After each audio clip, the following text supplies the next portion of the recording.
dice are cast, legends forged in echoes past. Steel and spell the fates entwine, bound by oath and arcane sign.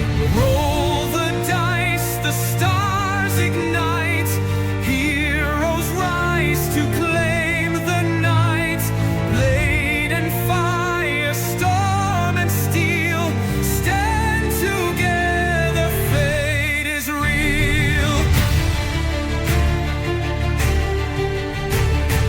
Through the dark, the path unknown, whispers call from ancient stone. Trials test the strong and wise. Will you fall or will you rise? Battle cries, the clash of war. Thunder cracks, one roll, one more. Destiny calls, hear the sound. Stand your ground, don't back down.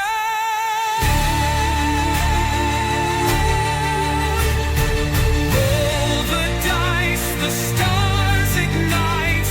Heroes rise to claim the night.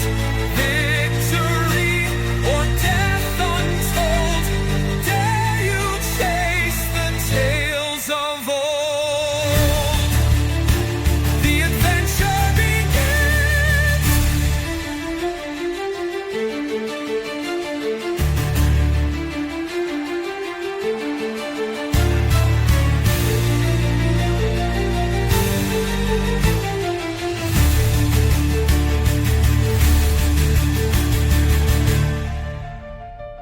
The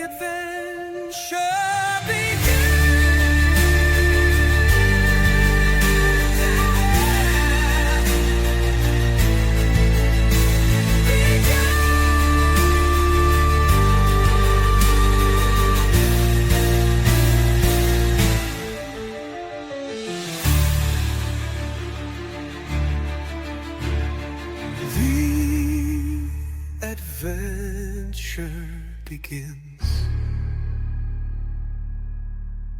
One. How we doing? Good evening, everybody. Welcome to Friday night D&D, Friday night Nerds. It's been a little while since I've got to say that, and I'm pretty chuffed to be saying I'm playing on a Friday night instead of a Sunday before work. Not only that, we're doing Sand and Scripture, which I have been excited, and I know the other guys have been very excited about because it is long overdue. Long overdue. I've given you so much shit about this campaign not started yet. Oh yes. And I've even made you wait a little bit longer by delaying it slightly tonight, but we're here, we're ready to go. Before I dive into anything to do with Sand and Scripture, welcome everybody, and I will pass over to Jins for any announcements, anything that's coming up related to the Nerds. So we've got tomorrow night at 8:30 p.m. British summertime. We have got episode 10 of Lantern Song, so it's going to be an interesting one. We've got a new character joining the party, which will be interesting dynamic change, and they're heading north towards the Frosted Observatory, so that'll be really good as well. And then Monday we have Roxy is going to be taking over the DMing of Tombs of Annihilation, so it's her first time DMing, and if anyone wants to come by and watch it and sort of learn with her how to do it as well. So, it's going to be an experience. Really looking forward to it. But tonight we've got something special. Timber's back. I'm back streaming. So Sand and Scripture, this is the one that I promised Swifty, Mr. Swift, who's joining us tonight, and Jins, that I would do for these guys when we first kind of got together and talked about doing the Nerds. So this is kind of the one that not started it all, but was definitely there in the beginning. So, it is set in the Power and Prophecy universe. Some of you will be familiar with the Power and Prophecy universe. I have Mr. Rocker, Swifty, Wendigo, and Gyro, who are all joining me as players who play in the Power and Prophecy universe. just kind of become the Nerdz universe now, alongside Thalanor. The two kind of exist in this kind of Nerdz universe that we've created. So I have 4 players from my Power and Prophecy campaign coming in with new characters to experience another part of the world.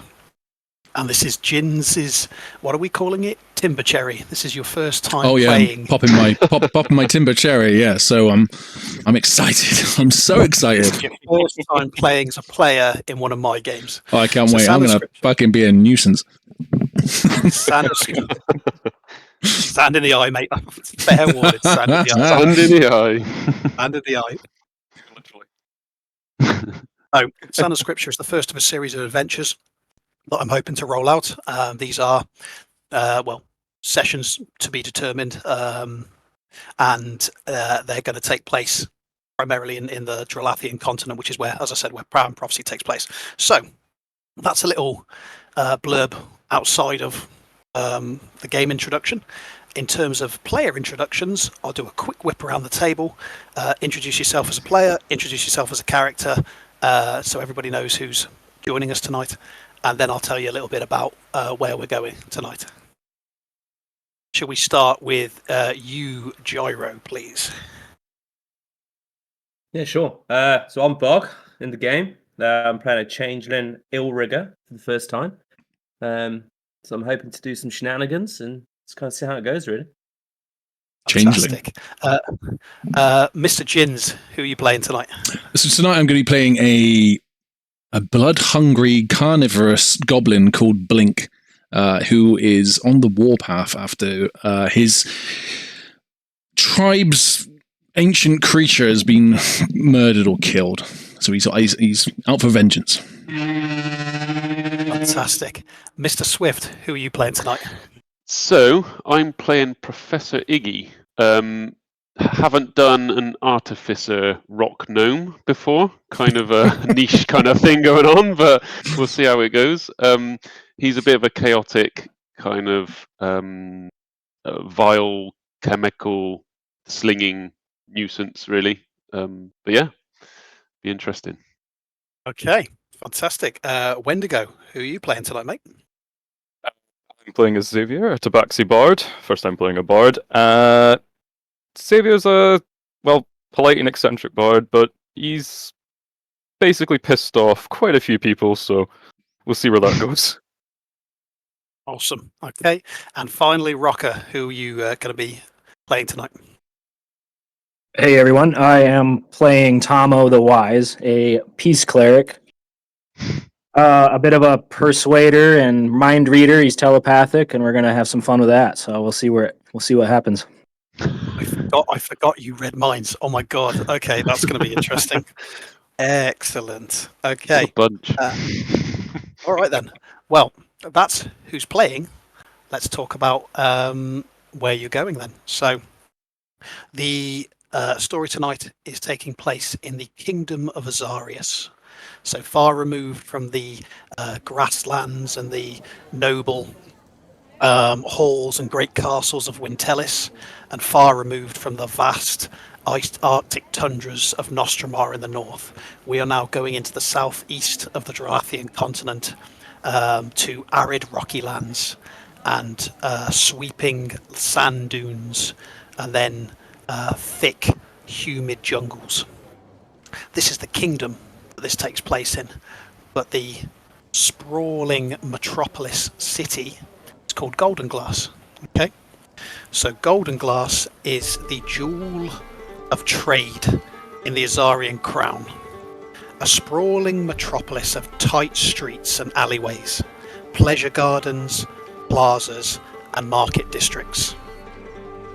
Sitting on the coast, Golden Glass is the only coastal city in the kingdom and sees a massive amount of trade through its gates and its colossal harbour, known throughout Dralas as the Grand Harbour of the Aesir.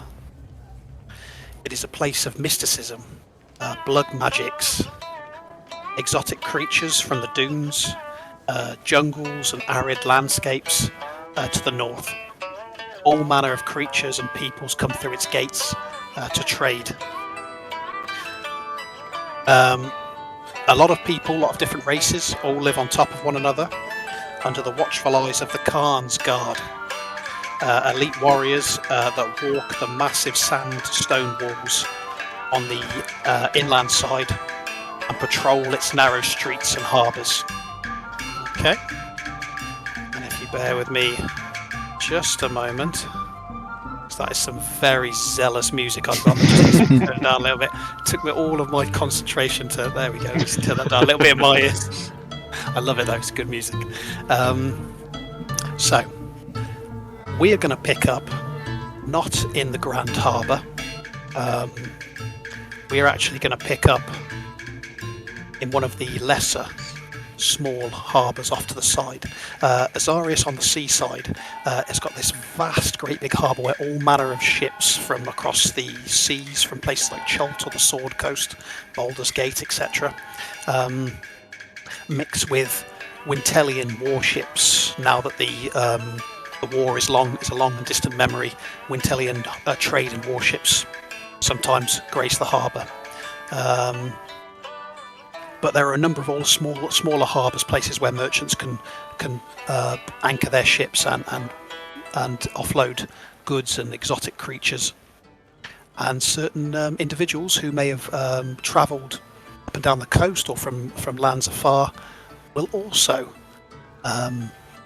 pick these, potentially paying slightly less on a tariff to actually to dock. We pick up with a certain older gentleman who I'm going to ask one more time his name. Tomo. Yep, Tomo. Okay.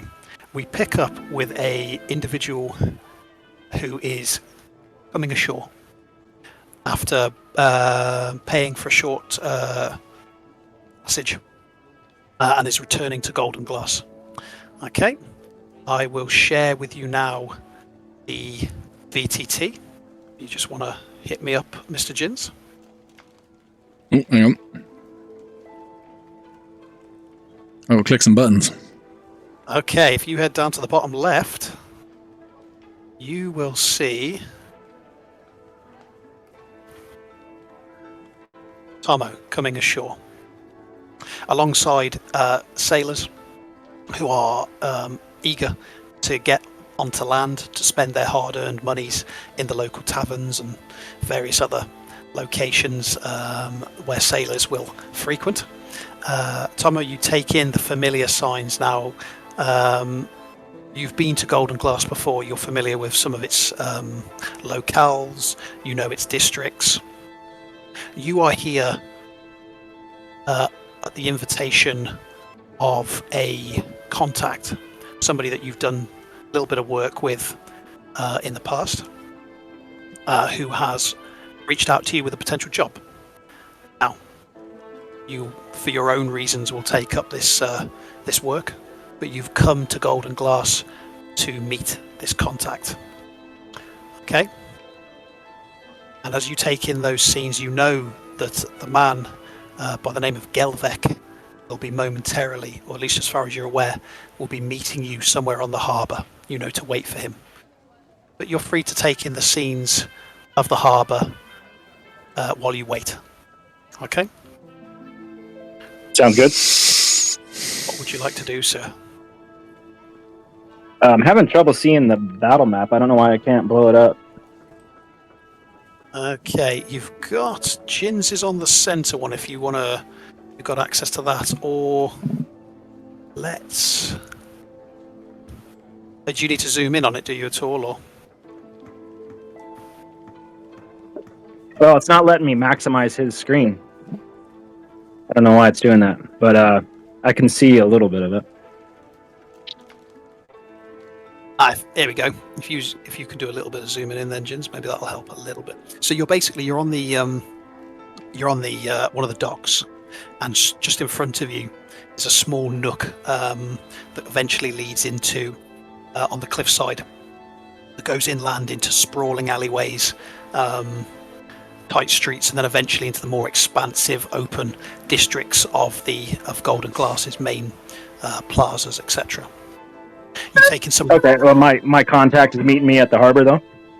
He will be somewhere in the vicinity. Yes, you to look for him. You recognise him. He's a thinner gentleman, quite tall. He's got kind of bags under his eyes, which are a tell sign of somebody who spends a lot of time into the wee hours of the morning, burning the midnight candle. And he's quite eloquently dressed, and you'll recognise him when you see him. So what you have? I guess I'll just take a stroll down the harbor and. Okay, well, I'll move you up to the edge and I'll just give you a little bit of a descriptor of what you're kind of seeing as you're stepping off those docks into this small section of this sub-port. You take in those familiar signs of the vendors, everything from jewels and runes, spices, exotic animals, some of which you see in the trees, the locals, but wildlife birds and small lemur-type monkeys and things like that, all this cacophony of sounds and smells. There's some kind of fish being offloaded from a ship somewhere to your right, so you're getting the smells of that mixing in. It's quite a strong, pungent odours that kind of clash and medley. You take in some strange shapes, some strange sights. There's something that you're familiar with that kind of comes wandering into view there, just very ambling, something that's known locally as a wanderer, somebody who has indulged in something of the darker side of Zarius's culture in the back streets, somebody who has embraced something and then has been left in a somewhat of a daze. These people are dotted around the towns, and they're generally left to their own devices until such time as they become more self-aware and then go about their day. They're relatively harmless if left alone, but it's a very surreal sight to see this very gaunt grey figure just kind of ambling through the town, almost looking wide-eyed and not really quite aware of their surroundings. Okay. Interesting. You see individuals that are browsing stalls. Off to the side there, you've got someone that looks to be lamps and small handcrafted items. And it's around about this time that a familiar sight comes down the pathway, as if on a direct path for your particular peer, knowing where you would. And as he comes into view, Gelvek, who you've not seen for many years, and he wanders over to you, spots you, and you know his mannerisms. You know him to be a man of business. You know him to be very direct and to the point. And he comes up to you and stops before you. He looks you up and down. Tomo, my old friend, you have not aged well. Tell Are me. you going to be up for this? Well, I suppose I need to tell you more about it first. Come, we have one more individual that we need to pick up, who I have instructed to wait a little way up the road in one of the taverns. You could tell me all about your journey when we get back to the shop, but and he kind of notices the wanderer through. He says, perhaps we should get a move on. The streets are alive tonight. And with that, he gestures to the small set of steps just up to the left. Okay. So he's gonna All right. lead the way. I will follow. Okay. And I'll just scroll you out a little bit as you move along, and you kind of pass, and you get to have a look at this individual, with this kind of like blackened hair that is just kind of just aimlessly wandering, and eyes just looking around, and it's as if people are just paying her no mind whatsoever. He moves past individuals as he takes you up past a small selection of shops, and you get a bit of a sense that you've got an armourer and a general store, and you see individuals coming in and out of these stores, and people browsing the shelves as you walk past. Okay, you're getting more of a sense of this. You can hear off in the distance the sounds of the city, this bustling, vibrant city, and as the late afternoon into the early evening, you really get a sense that it's comes alive at night. something perhaps you've been quite looking forward to getting back to. You pass a small gardens, and you see a collection of what you know to be kenku that are gathered in close proximity, and they just seem to be talking, or rather not talking, but they seem to be communicating through mimicked sounds to each other as they're looking through scrolls and books.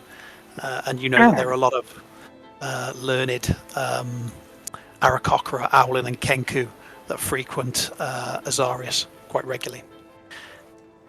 And then you come to a small tavern, and you hear a few individuals, a bit of chatter, and some general revelry inside. And this is simply just called the Dock Hand. It's a small tavern. Okay. Gelvex stops at the door, and he turns to you and said, "There's one individual. I've not met him before, but he comes. Well, I would not say that he comes well. How do I put this? Recommended. But I will tell you, I have heard he's a little desperate for work. I took advantage. So, just let me do the talking." And with that... You always were a talker. Not many things change. Apart from your age, you have not aged well, Tamo. And with that, he steps into the doorway, and we will open up the Dark Hand. As you can see, a small tavern, not only a handful of chairs. And as Gelvex stands in the doorway, he wants to look back, and he constantly seems to be looking around and just checking his surroundings before he pops in, and he's looking at the general patrons, and he does a small nod to the man behind the bar, who looks back and just nods to him, and then just kind of looks around and gestures to an individual sitting by himself on the far side.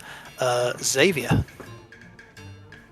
Hello. As you are sitting there, finishing off your drink, you've been waiting here for a good part of an hour now.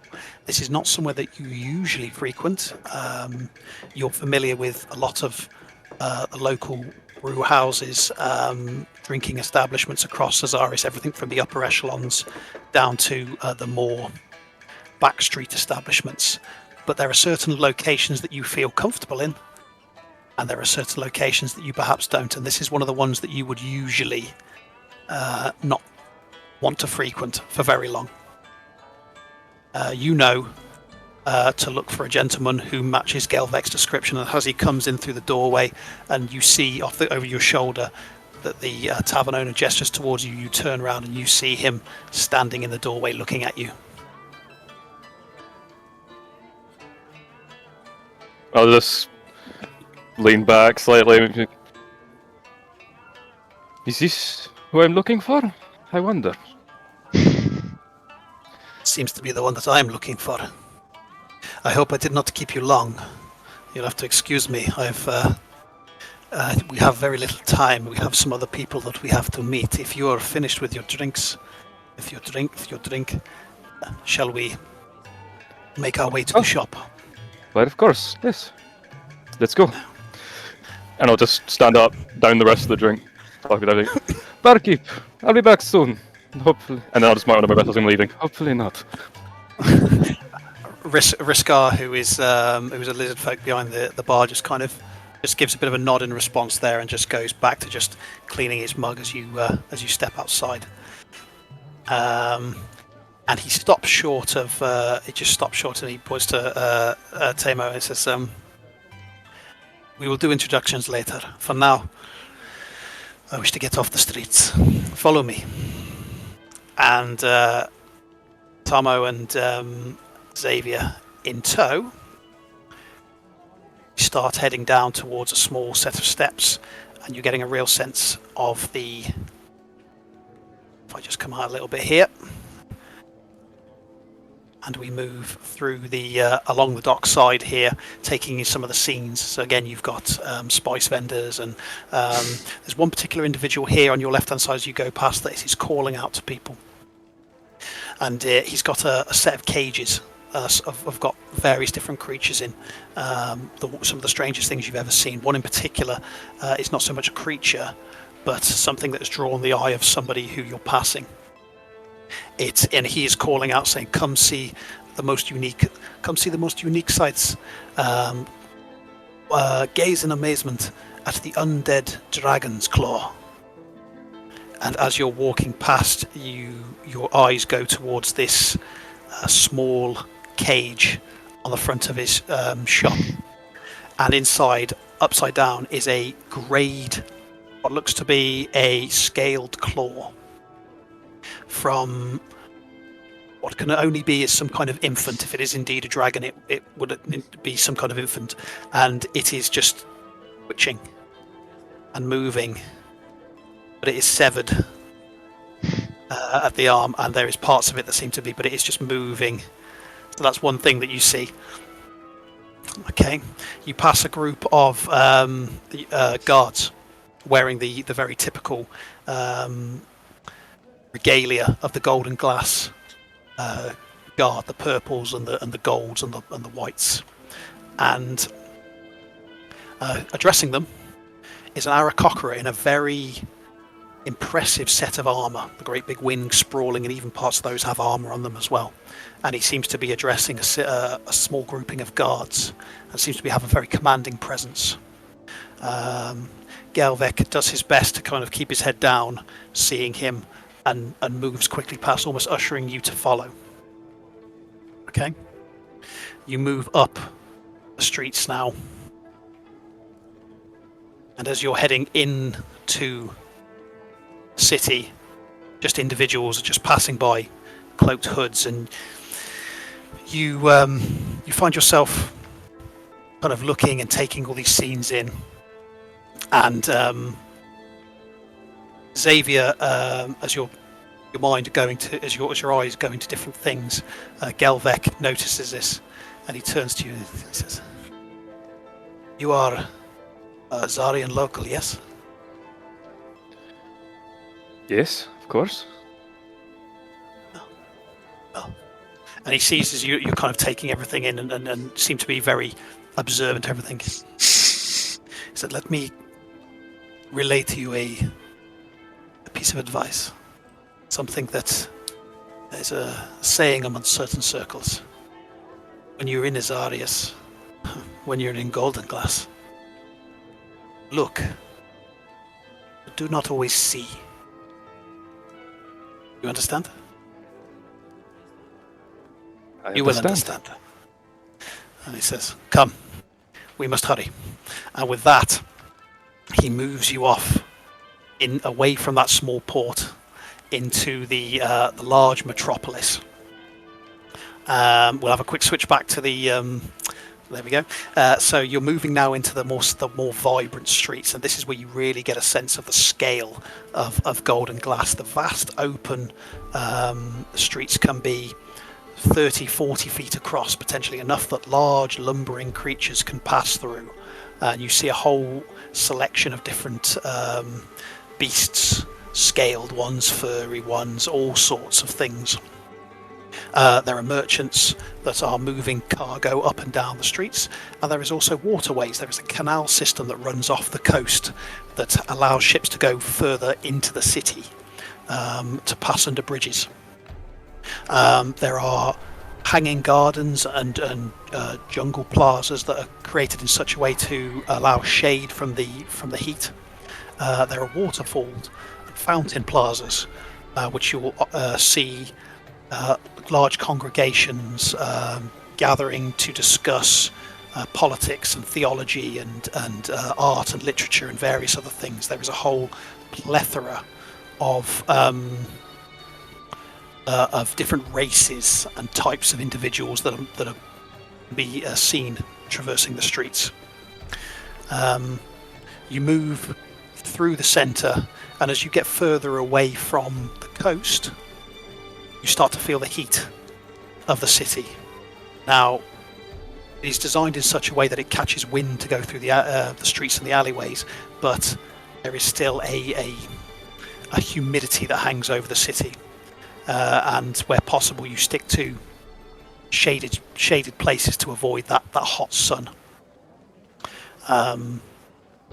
As you get towards the outer, Gelvek leads you towards the outer districts on the furthest inland part of the city, what are collectively known as the suburbs or the slums.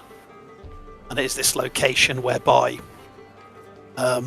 Gelvek's shop, the Scarab Secret, which Tomo you're familiar with, is located. Okay? So, we move to another VTT.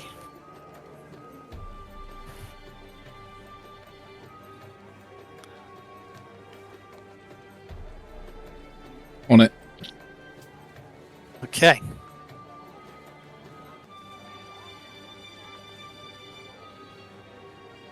Okay, are you with us? Just checking. Is everything okay? Have we got? Are you still with us, Mr. Wendigo? I don't know if that's a. He's supposed to be his camera, I think. Okay. So, as you're moving towards the outer suburbs, basically the poorer regions on the outer side, the inland side of Golden Glass, you get a sense. Tomo, you know where you are, but Xavier, you very rarely frequent this location. So I will give you a bit of a view down the street a little way. Doing a grand job, Jins. Doing a grand job. All this kid tracking all this movement and stuff like that. You think of bloody timber in his blooming VTTs, man. It's all good, man. I'm loving it. So you get I hate to do this. I need a quick 5 minutes. I'll be right back. I'm sorry. not a problem at all. Not a problem at all. Well, that's probably okay, because what we can do is, as these three individuals are moving in, we can jump across to a couple of other individuals. And well done, Mr.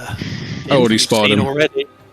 Already spotted him. So, Link and Iggy, you've been travelling together for a little time now. Your history is to be revealed, but you have found yourself in Golden Glass, looking for work, and on the books of a certain individual who has sent word to you of a job, some way to earn a bit of coin and to get out of the city for a while, something that is of interest to both of you. You just have to make your way through the streets and find the location and meet your contact. Okay? So, direct me as you will, as you'll... Iggy, you know where we're going. You know where we're going. Well, it's got to be this way. It's got to be this way. Yeah, I'll follow you. You know, I'm kind of good wherever we go. Just a quickie. Is there anybody around us? Are we on our own right now? It looks here. Can I do a quick scan to see if we are in fact on our own? I guess. You're making your way through side streets and alleys, trying to get onto a central road that you believe is in the direction. This is a bit of a maze of slums and small shops and alleyways and different things on different levels. So you've got turned around several times, but at the moment, this moment in time, you found yourself in a small little square. Okay? And if I open it up a bit for you, you've got a few options there to see some stuff. You've come from that top left corner, and there's a few people mulling around, but they're not really paying you any attention. Okay? And do we know what information do we know that we're trying to look for? Are we looking for a particular person or location? Would we know that? You have been passed on this information, or rather, information has been passed on to you about somebody that you've not worked with before, who is looking for some individuals for a piece of work. You don't know what the work entails yet, but it's a mutual contact has passed the details on to you, and has informed said individual that you're going to make your way for a specific time, which is approaching. In terms of what you're looking for, you're simply told to look for a shop in the northern slums district called the Scarab's Secret, which will have an emblem hanging up above a door of a golden scarab. I gave you the bit of paper. What did you do with it? And as Blink's saying that to Iggy sort of rifling around in his little satchel, like he's got paper everywhere. So he's got like alchemist sort of recipes and things like that. And he's throwing. I'm sure it was. Oh, it must be around here somewhere. And these bits of paper are just sort of flying out as he's sort of rifling through. Aha! And he sort of shows it to Blink. Got it. And he's turning it upside down like he's scribbled it really fast. Scarab Secret.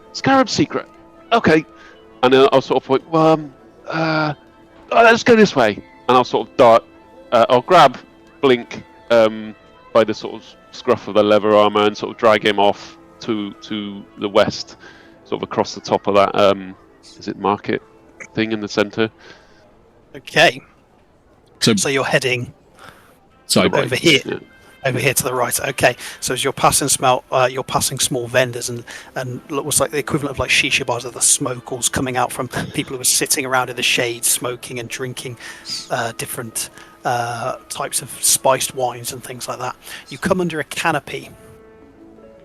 And that's another thing. I'll just give you a little bit more flavour there. Not that one.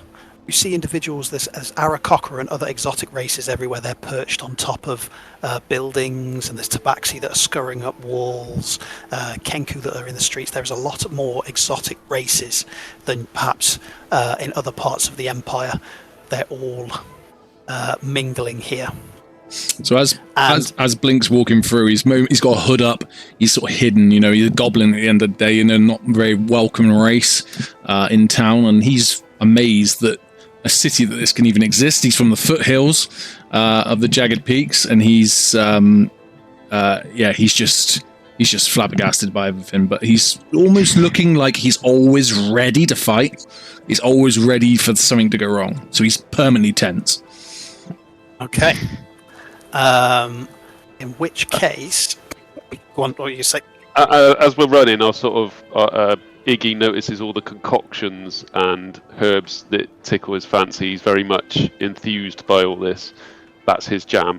But as he's sort of scanning as we're running, and all these like shisha smokes coming off and smells and things like that, I'll sort of look at Blink and go, "But Blink, are you okay? You calm enough? Are you're not going to kick off? Are you? No?" Yeah, I'm fine. Just we haven't got time to look at that shit. We just gotta get going. Just remember what we said. Just breathe. Find yourself. Breathe. He's got two tiny little nostrils, so he's just making this like really wheezy sort of noise. I need some lozenges. And we'll sort of scurry off to the right. Okay. So as you come under this canopy, and you see this main street opening up in front of you. Okay, you come to the edge of the street, and it's immediately from this little side street that you've just come out of, you get hit by quite a large sensory overload. So you might want to just move it right a little bit and zoom out, Jins, because you're about to get a bit of a sensory overload. Oh, fuck. So as we come out onto this main street, I guess, we're sort of like cartoon style slide on our heels in a, come to a grinding halt kind of thing. Okay. As you, and I'd see at the top there. So basically you immediately it's the height as well. As you step outside, out of that alleyway into the central street, there are people passing by, bustling of all ilks and walks of life. You're taking in the scene, but it's very difficult to avoid looking at what is immediately down the road to your left. which seems to be kind of occupying the central square or crossroads there, which is the infamous Azarian Longtooth and a Azarian Bigtooth, which are being watched over by a couple of tribals in the jungles to the southeast. And while the Longtooth seems some quite skittish and seems to be, its head seems to be flicking back and forth, and the tribal that is kind of keeping it under control is having a bit of trouble just kind of having to pull on those reins there, and it's kind of pushing against it. The Bigtooth, which is a very dominant presence, seems somewhat subdued. The one thing you do notice about it is it has a large leather muzzle over the front of its face, and it looks like it has something attached to it that the person that's holding the reins could pull, and that muzzle would come off. Ooh. Okay. So it just seems to be occupying that central square, and people are moving around it to the sides, allowing it to occupy that central square at the top of the road. Okay? Okay. Other things you notice, this is all happening in those moments that you step out into that, is you notice a few individuals that pass by. Okay? There seems to be... Is there anyone sort of looking in our direction? You know, we're two rather short... I was going to say, we got a rock gnome and a goblin and some giant things. And we just walked out into a very populated area. Give me the first roll of the adventure, Jins. Give me a perception roll to see if anybody's taken a mind. Ooh! It's hard to distinguish with everything that's going on, all the people all looking around. It's people look at you but then seem to look away. It doesn't seem to be that they're focusing on you, more that they take you in for a moment. You don't seem out of place compared to all the other races, so they go about their business. Blink just looks at Iggy and he's just, what do you think? You think we're good? You know, it's kind of crowded around here. Iggy's just staring like these huge creatures, and he's just like, he's 3.5 feet tall, Iggy, and he's just looking up at these huge creatures, dumbfounded, and he sort of comes to, well, of course, and he's all sort of a bit flustered as he normally is. What we after? The Scarab secret. That's what we got to go. And as I'm sort of trying to not get distracted by all the people and creatures that's going on, do we see in this street the Scarab's secret? Give me a perception check. Go on. Perception. Somebody's got to do well, otherwise you could be wandering around the side. We're doing well. Not at this moment in time. You're gonna have to move around a little bit and go exploring. Okay. Find it. So Blink is kind creatures... of... Yeah, sorry. Blink is kind of fascinated with these creatures. They don't faze him. He's not scared by them. He comes from the wilds. You know, he sees beasts all the time. And he's sort of just starting to sort of approach the one that's closest to him. Okay. Come on, let's go. Look there. Hey, Blink. little fella. Blink, and I'm holding him by the shoulder, but not stopping him. Just sort of follow him. Are you sure? Should we be doing this? I mean, I've had bigger pets than this. I mean, come on, let's go check it out. I don't think this is a very good idea. Okay. You start to approach. Blink, you start to walk towards it. It's the one that's the skittish one that's had a head is moving around. It's got a longer neck. It's got a muzzle on. No, this one doesn't. This one doesn't have a muzzle on. The tribals in between the two creatures haven't seemed to have noticed you as of yet. So as you're getting close, and the creature hasn't seemed to notice you, but you, Iggy, you notice that one of the archers on the rooftop just above seems to be looking a little bit interested with what's going on, seeing you kind of almost reaching towards it. Do I notice the archer, or just? Yes, you notice him. Look, he's just looking down. He's just watching what's about to unfold potentially. As Blink approaches this thing. How do you want to approach this, Blink? So Blink's just going to get down quite low. He's going to sort of crouch, sort of down to the same height as Iggy, because Iggy's about a foot shorter than him, and he's just going to sort of, you know, I've done this hundreds of times. You know, we just got to be cool. And he's just gonna go over to her, and he's just like, and he's gonna sort of do like a Crocodile Dundee sort of thing, and he's just gonna try and pet it on the nose. Okay. It's quite tall, especially to you Oh, as well. okay. I mean, it's not big tooth tall, but its nose is going to have to come down. It is. Okay, he's gonna sort of. You'll be petting its kneecap. It hasn't noticed him yet. Give me an animal handling check. Let's see how this goes. I really want to stop this, but I really don't. This could be a very quick adventure for you, mate. Yeah. 10. Okay. It's middle of the road, which means it neither acts friendly nor aggressively, but it does notice you come, and as its kind of skittishness comes to a stop, its eyes flick to you, these predatory eyes, these yellow eyes fall on you, and it immediately just goes and just snaps its teeth. And it is quite tall, and it kind of lunges towards, but in more of a warning, snaps its jaws at you, maybe a good 4 or 5 feet from you. Okay. Blink. Blink. I'm not sure about this. I think we should. I think you should back off slowly. I think you might be right. My bad. My bad. And the tribal is now kind of pulling it back a little bit, and you see, if you look up, the Dune archer is laughing. What you notice, Iggy, as you start to pull Blink back and pull him towards the other way, is you notice that you've also drawn the attention of a small group that had gathered by an entranceway to a courtyard. You notice that 2 hooded individuals and a female with elven features are looking at you, and then and they seem to be taking the scene in for a brief moment, and you almost look like the individuals with the hoods almost look like they were about to draw weapons, as if they'd been caught by surprise. In this moment, the Dragonborn steps to the side and says, roll me a perception check. Let's see if you hear what he says. Both of us? Okay. If you like to, yeah. Well, one of you with advantage, or both of you.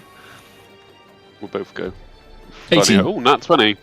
Oh, both of you. The Dragonborn takes in the scene for a moment, then just ushers to this. Says, "My Lady of Respania, please. We will talk in the courtyard. I have refreshments prepared for you." And she looks at you for a moment, looks at you both, takes you up and down, and then just nods to the 2 individuals, and they quickly step through the guarded entrance of the courtyard and disappear out of sight. Okay? Leaving the rest of you to move down the street as you will in your attempts to find the Scarabs secret. Scarabs. Did you hear that? Some sort of elves. Poor meats. What Tasty. do you reckon? Do we check it? Do we go? Do you think? Yeah, Are these 2 looking guards? These circles, are they sort of guarding this entrance, or does it look fairly like easy to get in? You note that the Dune folk archer on the roof has not took his eyes off you. Okay. And the 2 in the front, yes, the 2 in the front are standing there either side of the entrance, and they have by their sides, they've got their hands on 2 curved falchion blades, and they're standing there like that, halt with the weapons on either side of the doorway. They look quite formidable. Why didn't you just go and ask one of them if we know what this place is? Let's try. So we'll sort of look at each other, look a bit bemused, and then look back at these 2 sort of guys where the Lady Respania went through, and we'll sort of approach these guys. Okay. As you start to approach, you note that the archer is taking more of an interest, and he almost places his hand onto his arrow, which is just sitting resting on his bow, and he just places it there and watches you. The one closest circle sword turns his head to see you approach. He's wearing these he's got ornate armors on, but he's wearing a lot of silvers and purples is his color, and he's just you as you approach, you hear as the 2 blades lift up slightly out of the scabbard. Yeah, like he's cocking a pistol, but in blade form. Okay, just moving them up out the scabbard. Blink's just got his hand behind his back, and he is just holding on to the hilt of his dagger, just smiling, but just. I'll sort of gesture to Blink. Don't worry, I got this. Do you want me to kill him? No, God, no, not here. I'll sort of gesture up towards those flipping great big dinosaurs. Excuse me, sir. Excuse me. And I'll sort of go up and up to the first one who's on the door or on the gate. And he, in a thick kind of accent that you recognise to be the outer arid lands of Azarius, the first of the three kingdoms that form the Ruby Triarchy. This thick "speak" comes out. Of course. We're looking for. Is it the Scarab's secret? I don't know if you can point us in the right direction. Give me a persuasion check. Oh fuck! How good were you with your charisma type rolls? It wasn't too bad. It was not a dump. 12. That's not too bad. He kind of he turns his head to look at the other one, and the other one gestures his head that way, and Circle Sword just kind of looks as if he's looking down south, down the road, and he says, "Okay, on the left." And then just stands. Why, thank you. Yeah. And as we walk off, I'll sort of nod to Blink to sort of gesture south that we're going. As we walk past, can I glance through this archway? Is this open? Can I take a glance down to see if I can see anything? Yes, you I'll can. take a steady, real slow walk as we go past. Yeah. So as you take a little steady, slow walk through, so I'm manhandling. I know certain gesture to Blink as well, just to take a look as we go. So as you take in the view, you see a little courtyard.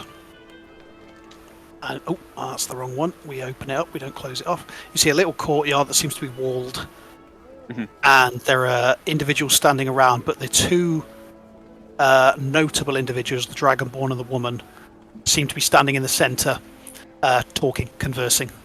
Okay. Do they look like they're conversing amicably, or are they arguing, or how does it look or feel? The impression you get is that the Dragonborn is kind of taking more of a submissive approach to it. The woman seems to carry herself with a lot more of a formidable presence, whereas the male, the Dragonborn, seems to just be kind of receiving instructions or potentially a telling off. You can't quite tell from this distance. Okay. Okay. That's about as much as you can take. You can take in as you move down the road. As Blink walks past the last guard, Blink's got his eyes down, his hood's covering his eyes, and you see him, he snarls up, and he sort of looks up towards this human and just goes, "Tall meats," and just keeps walking. Again, you hear the poos of the two plates. Oh God, Iggy's going. Fuck's sake. Is Iggy Azarius local, or is he? No, he's from far off distant lands of Thalanor. Okay, give me a history check with a pretty high DC then. Well, reasonably high DC. We'll see. History check. See if you know anything about the Circle Swords. Oh, 18. That's pretty good. The Circle Swords are a veteran warrior of the Azarian Kingdom. They're usually around when the army is going to war. There's regiments of them, or they're used as bodyguards for people of influence. The reason they're called Circle Swords is because of those two blades. They pull them out, wield them, and they spin them around their body in these arcing motions, making them very hard to actually get attacks through to. They attack with two falchions, and they're very good at spinning them around their body and landing cuts on multiple enemies. So they're quite formidable. That sounds painful. Okay. So sorry. Usually, in times of war or bodyguards, is their main uses. Used as bodyguards, they are the veteran of all the different armies that form the three kingdoms of Azarius, the outer, middle, and jungle kingdom. The Circle Swords come from the arid lands, the outer kingdom, but they are cream of the crop of some of the noble families of the arid lands. So, are they like mercs? Like high-paid mercs? More than the mercs. elite. They're like Napoleon's Royal Guard, or they're the kind of they're of all the different tribals. You have the Dune folk, the Azarian tribals, the veterans. These are the ones that are more like knights. They're the Eastern equivalent of knights, basically. Okay. And are they a particular species? Are they all human, or are they all No, most a mixture? most species will be considered. There's not many that aren't. Okay. You see a lot of them are Mixed. humanoid or half elf, etc. Yeah. But there are orcs in there as well, and all sorts. Okay. Cool. Okay. Blink's going to notice the orphan children just on the other side, and he's just sort of staring with his head cocked, like licking his lips, like. Yeah, we need to eat real soon. You notice that they are sizing up a vendor who is selling fruit, and they look like they're about to try and cause a distraction and pinch something off the edge of the cart. So Can we?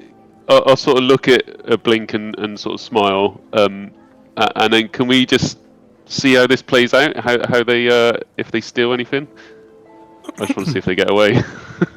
yeah, okay. Bear with me just a momento. Let's have a go. So basically, as you're watching, let me fetch a merchant. As they're doing it, I'll sort of nudge Blink and sort of point in the direction. Yeah, I know. Little bastards. Let's watch this do. Let's see what happens.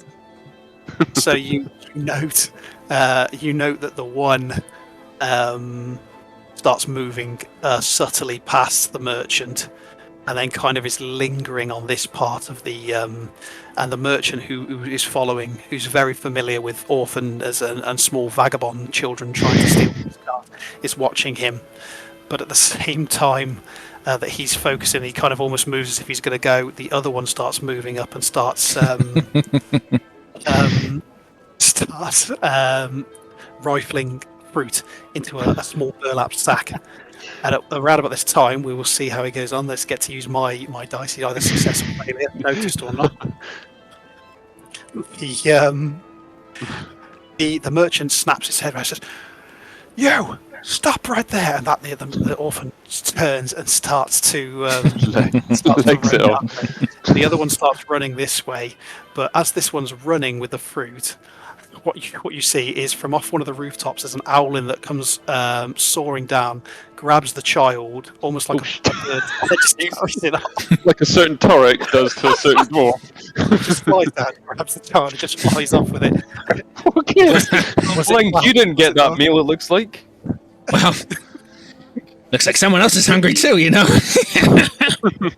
Was it planned? Were they in part of it, or was somebody just been snatched off the street? It's unclear. Unclear to know. Okay. I'll sort of have a little chuckle, look at Blink, and sort of give him a gesture that we're heading south then. Okay. No Bog's worries. getting thirsty, hungry, and Excuse me, need to get off those hamlets. Okay, so you're moving down the street. Mhm. Okay, now, around about this time, Mr. Rocker, are you back with us? I don't know if he is. Yep. Oh, awesome. Just having a bit of... Okay, around about this time that you are coming down the road, there is some individuals coming up the road. Almost perfectly timed, as if it was planned. oh my god! Some fine-looking individuals. Okay. And they haven't noticed you. Gelvek is gesturing into this shop, and you see above the door a plaque of a singular golden scarab emblem that is just no wording. It's just a golden scarab. Okay. And Gelvek is gesturing in, and these individuals are stopping, and you guys are coming up the other way. There's another. You effectively stopped just behind Gelvek. Okay. Does he know us? Does he recognise us? You've never met him. He's never met you. Okay. He only knows that he's expecting two individuals that are coming together with Okay. descriptions. Okay. Okay. We'll let them All right. go in, I guess. I'll sort of stand off a little bit and let them go in first. You'll find that Okay, Blink very much does what Iggy does. because of the sort of protection of having a non-goblin folk with him. So he sort of just follows him. Got the brains and the brawn. That's it. So Tamo and Xavier, are you going inside then? Yeah, just heading in. He's gesturing. Yep. I kind of shuffle in as an old man kind of would. Okay. You shuffling? Shuffling in, are you? Yep. So, and then you notice, and you take in the scene of this. You see this individual who clearly has some ownership over this location. He turns around, he's scratching his face, and and you notice he kind of holds one of his arms a little bit queer, basically, and he's kind of looking around, and he's looking up and down the road, almost taking the scene in again. And it's at that point that he notices you. He kind of gives you a bit of a look for a moment. Paint a picture if you want. I'll It lasts longer. Slap Blink on the chest. Stop. And sort of approach him. I guess we know his name. We just don't know him or not. You know his name, yeah. You know the We're looking for a. Yeah. Okay. Excuse me, sir. And I'll sort of look at his hand and then look at him. Are you Mr. Gelvik? Just Gelvik will be fine. Oh, sorry. Sorry, You Gelvik. are the two that I was to expect. Yes, the goblin, and you're a hill. Were you a Rock gnome. rock gnome? The goblin and the gnome traveling together. Yes, the two that I was to expect. I believe so. Yes. Yeah. You sound disappointed. I hope you're not. Good. Bear with me. And I'm more staring at his hand now than his face. I'm talking to his hand, so he would have noticed that I'm just fixated. And Blink's just sizing him up. Like, can I kill this guy? And he's looking around. He's using you as an excuse as you're standing there, like you're having a conversation, to look up and down the streets. He's constantly taking things and looking around. He says, "Good. Step inside then, quickly. Eyes on the streets. Always eyes on the streets." And with that, he gestures. Is that recommended? I mean, are we in danger? And he looks and he's sizing up the big tooth at the end of the. And he's going to look at. Not currently. Not unless you were an orphan child, apparently. And with that, he's waiting slowly for you, but he's gesturing as if he wants to get inside. Oh, okay. I'll slap Blink. Come on, let's go. Sort of scurrying. Slightly less, still old man-like, but slightly less than Tamo. And he looks you over, Blink. He takes you. He's giving you a good size, and he says, "Look at that goblin. We will see." And with that, he follows you in. Okay. Yes. Little Tommy human. Carry on. Okay.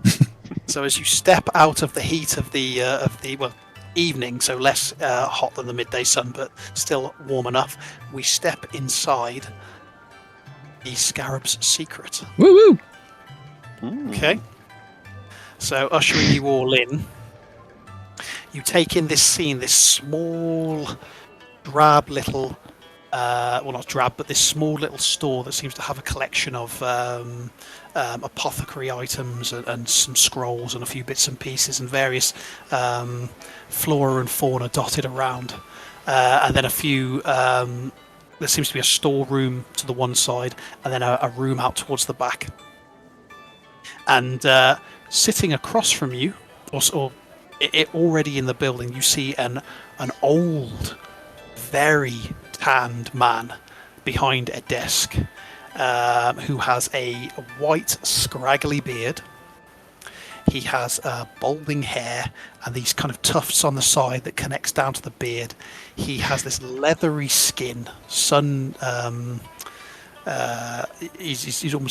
dark, but he has this wrinkled forehead that seems to make the skin kind of hang down over his eyes. You can't actually see his eyes; it's kind of hanging down.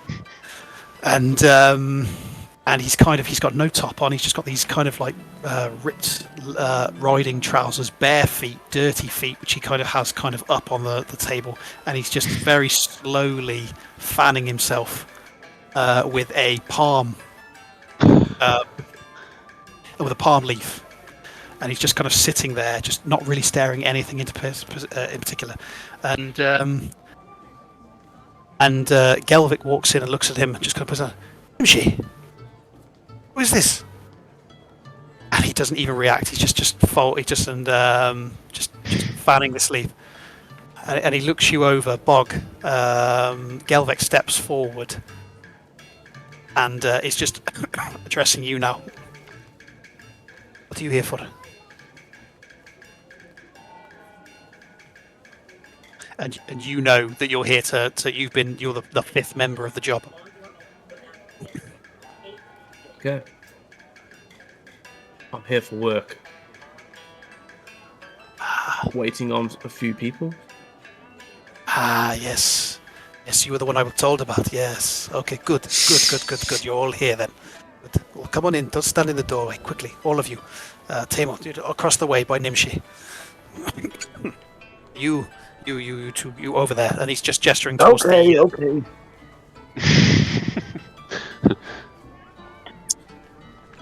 He's like, And if you can move your cat tokens, assign yourselves where you'd like to be. Blink's just going to stand with his back to this table. He's not going to sit. He's just sizing the room up. He's very cautious. yeah, I better go next to somewhere near Blink. Keep an eye on him. Make sure he doesn't wreck the place.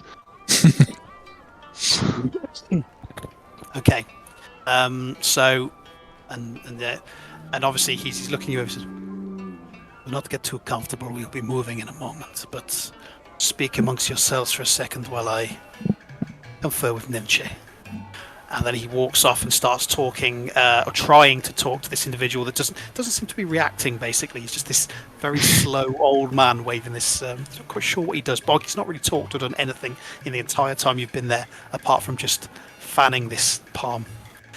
Can I try and listen in on their conversation? It's mostly Gelvek talking, but yeah, give me a perception roll. You're the closest, so slightly less DC to.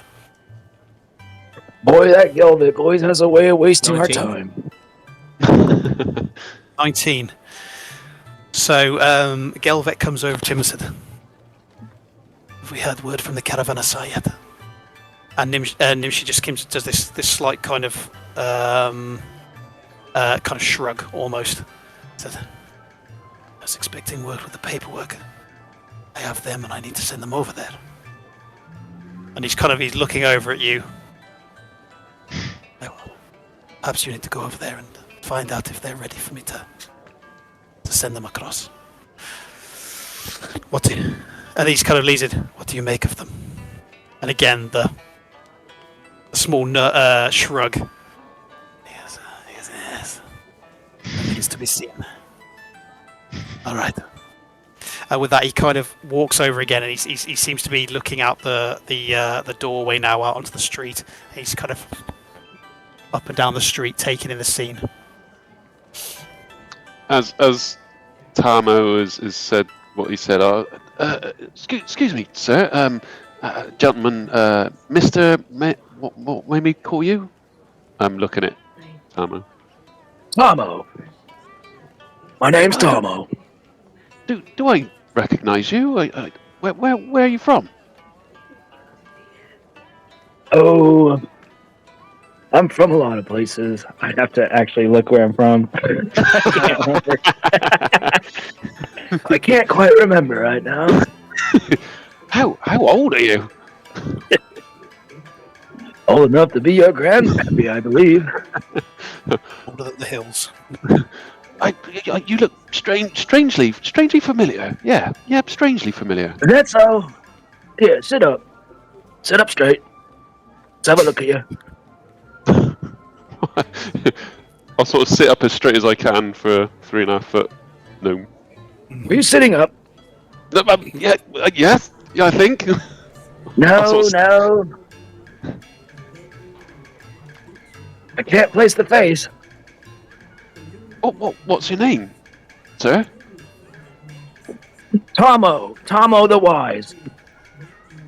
Ah, Tomo. I sort of look around a bit, like I'm pondering. No, I thought you looked strangely familiar. Do you know Galvek, Mr. Galvek? Yes, unfortunately, Gilvik and I go way back. How far back? I can't quite remember right now. Are you okay? In your youth, when you frequented, not in your youth necessarily, he's half elven, so rage wise, how old is Tomo? He's like 60. I'm kind of overplaying his voice. He's in his 60s, probably. Is that a hard paper round? So Gelvek would have now half elves, I forget, but they do have a more of extensive lifespan. Gelvek would have known you in your younger years, Sure. and would have done some work with you, but hasn't seen you for a number of years. So, Do you know what's happened to his his arm? I sort of say it quietly so Galvik can't hear, like gesture. you do not. I do not. It's been many ages since I've seen him. He's always had it, but it's you've never known about it. He's never talked about it. He just kind of has a bit of a gap. Yeah, he's never really talked about it. I've never asked either. Is he sensitive about it? I guess. Well, I don't know. Would you be? Probably, yeah. And I'll sort of look over at Xavier and said, and do you two know each other? I'll look over at Tom and be like, I have never seen this old man in my life, and the same with the rest of you. Hello. And what do we call you? And I'm trying to suss out what species. I am Xavier, at your service. Ah, Xavier, Professor Iggy. Nice to meet you. Pleasure. And I'll use this kind of like any. What's that? Professor what? Iggy. He said Professor Ignatius. Short for Ignatius. And I'll say like I'm talking to a really deaf old person. Professor Ignatius. Oh, there's all sorts around here. What job have I signed up for? And Vargas, you're kind of just sitting there, just observing this conversation taking place. You kind of just look back and you look over your shoulder, and they're literally just kind of watching you, but under these furrowed brow, these wrinkled fingers. He's just doing the same thing. It's almost like he's not real, like he's not live. He's just this kind of this old man, just kind of there. Is he breathing? It's just a dirty old beggar with this palm leaf that just seems to be. So. Blink's going to walk over to the table and he just sticks his dagger in the table and he goes, Well. 5 fishes in a pot. Who will get out? Who will get shot? I'm Blink. Nice to meet you. They were just going to stop shooting his loot, like. You see, like 2 bit taken back. My word. pulls his dagger out. And he just steps back again. So, let's see. Got the goblin in here. No, he's fine. He's okay. He's just a little bit overzealous. Overzealous is what he is. Is he with excited. You? Yes. Yeah. He's okay. Okay. You're okay, aren't you, Blink? I'm okay. You're okay. And then I'll sort of look across at Bog. And how long have you been sat here? And your name is? I've not been sat here for too long, I suppose. My time has been slightly wasted. Oh. But hey ho. But I am what's your Bog. name? Bog. Just Bog? Or is it short like mine, Iggy? Just Bog to you. Oh. Okay, cool. Sorry, Mr. Bog. And I'll sort of little bow, like oh shit, I pissed him off. Do we notice Gelvik paying any attention to us, or is he looking out on the street? Which way is he facing? He's kind of standing in the doorway, and he seems to be just he's taking everything in, and he's seems to be very aware of taking in the surroundings before he does nothing. So he's constantly looking around and watching what people are doing. You get the impression he's about to come back in. Okay. But is there any food anywhere? Do we notice depends anything on the tables? you eat, the kind of things you eat. There's a few weird-looking beetles and some. That'll do. That's fine. So I'll go up and grab one of these beetles, and I'll sort of go and sort of offer it to Blink. I said, I mean, you're hungry, obviously. I know you're always hungry. Why don't you try one? I would be careful with those. They're a local delicacy here. They've got quite a big kick to them. Before you've even said that, he's already eaten. You crunch down into this carapace here, and just this slimy ichor just comes out and just trails from your mouth, and it's crunchy, and it's you don't know what kind of beetle it is or where it's come from. It's got a very sour taste, but to a goblin, maybe that's a good taste. I've eaten a lot worse. I'm watching Blink. Does anything happen to him when he eats this? Is there any reaction? Does he like start bubbling up or something? No reaction. No. Give me a Constitution saving. See if you can keep this down. Sure. See how goblins, I'd say, have got a reasonably good Constitution for eating strange. God. 5. Modified 5 today. That salty ichor in the back of your throat, you start coughing and spluttering, and it's that draws Galvek's attention. Goblin, put that down. All of you. Xavier's just going to Still burst rubbing out his back. Just rub his back. That is not for you. Put it down. Nimshi, will you do anything today? Just fans. Fine. Very well. It is clear. All of you, through the back. Go on, through the back. And he gestures towards that small archway up into the back room. Slap Blink on the chest, sort of backhanded, like, come on. Sort of follow. I'll start moving you all unless people want to. I'll open it up in a second to show you. But I'll move everybody in. Gelvik, as he's walking through the door, kind of like, Gelvik, you haven't even told me what the job is yet. Normally people have to pay me before I go into a room with them. All in good time. All in good time. Go on, As you say quickly. so. Nimshi, watch the shop. And with that, he steps through into the back room. Okay? You just hear Blink doing it. Like he's got a hairball. And he eventually gets whatever's stuck in the back, and he's like,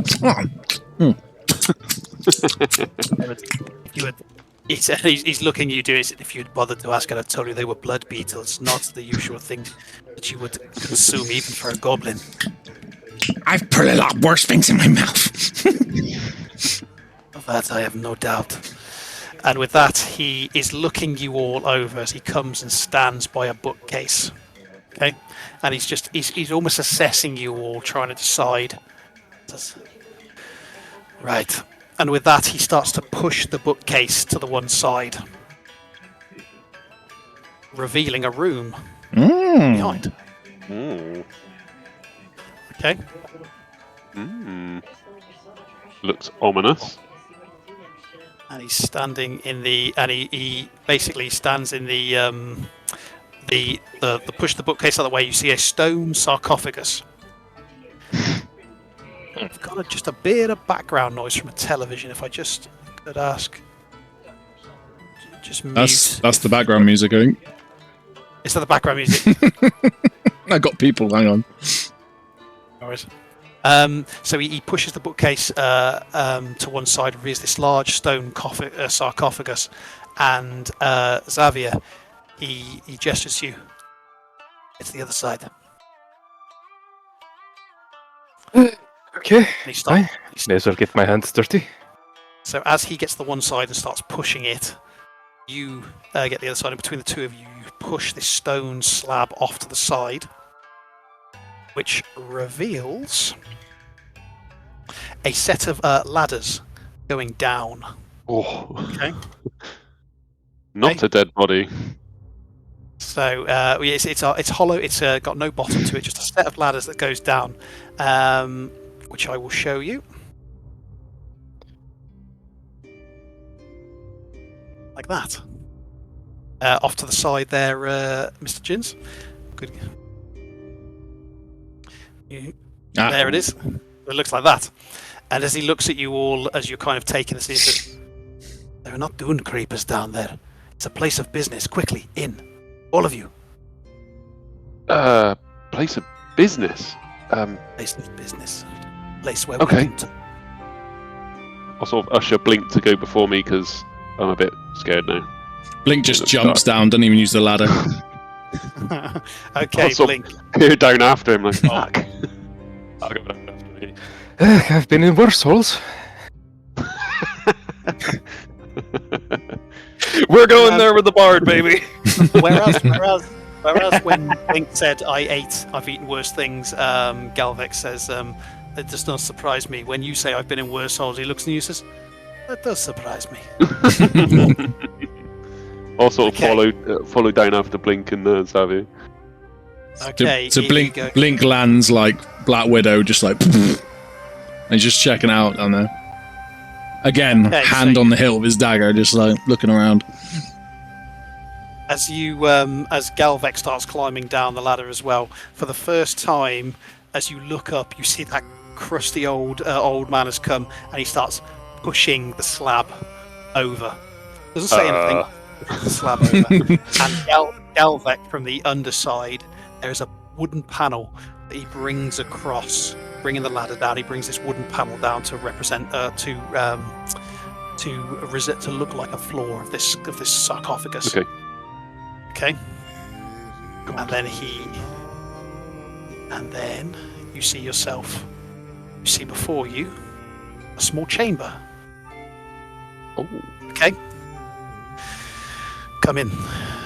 Come, sit down. Make yourselves comfortable. Let us talk. And with that, he steps inside, and you take in this scene. There's a lot of empty boxes and crates. You've seen what looks like bed rolls.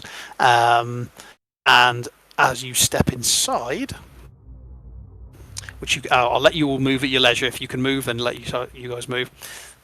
As you step inside and look down, there is a table with various chairs arrayed around it. And Galvec, he's kind of got this. Remember Rise, Dawn, and War of the Planet of the Apes? You know how Caesar kind of walks, that kind of almost. He hasn't got this quite. He walks a little bit like that with this. Yeah. And he kind of slumps himself down into the chair, and then looking at all of you. Please, sit. I'll sort of be looking around at the general areas we walk through. I guess there's no other windows or way out, seeing as we're pretty much underground, I guess. There's no other entrances or... This is the only way in and out through the ladder? This is it, through the ladder, yep. Yeah, okay. Yeah, no, so I'll join. Oh, I think I can move. Blink has sort of stood. He sort of stood on the chair, but sort of crouching, sort of pouncing position. Doesn't quite know. As I pull the chair out. Sorry, go ahead. Sorry. I was just gonna say, as I pull the chair out, what is the meaning of this, Galvic? On with it. Very well, very well. Enough of the cloak and dagger. You like the... you've not seen this location before. You've never been privy to this location. Full of secrets, even after all these years. Eh, Tamo? Yes, very crafty indeed. So, we come to it at last. And he sits back in his chair and says, please, help yourself to the wine. It is not the good wine, but it will be sufficient for the business that we need to talk about. And you have some small cups dotted around the table and a jug in the center. And he's just watching you all at the moment. So Iggy will pour a little bit and just sort of put a little tongue of a taste, like he's tasting a chemical that he's been brewing or something. It's almost like a watered down wine of some kind. It's got a bit of a citrusy taste to it, but it seems cheap and it's nothing special. Put it that way. Blink looks at Iggy and just sort of gets a nod of approval and then just sort of goes, just pours it into his mouth. Not all of it, just a bit, and just slides it over to Bog. So I'm as you still guys holding the glass, just waiting a few seconds, looking at everybody after they've taken theirs, and then I'll take a sip. So Galvek is rubbing his chin again, and he's just watching you all at the moment. He's just taking you in. He says, "You're all here at invitation because I have a bit of work, a job, shall we say?" And he reaches and he gets a cup himself.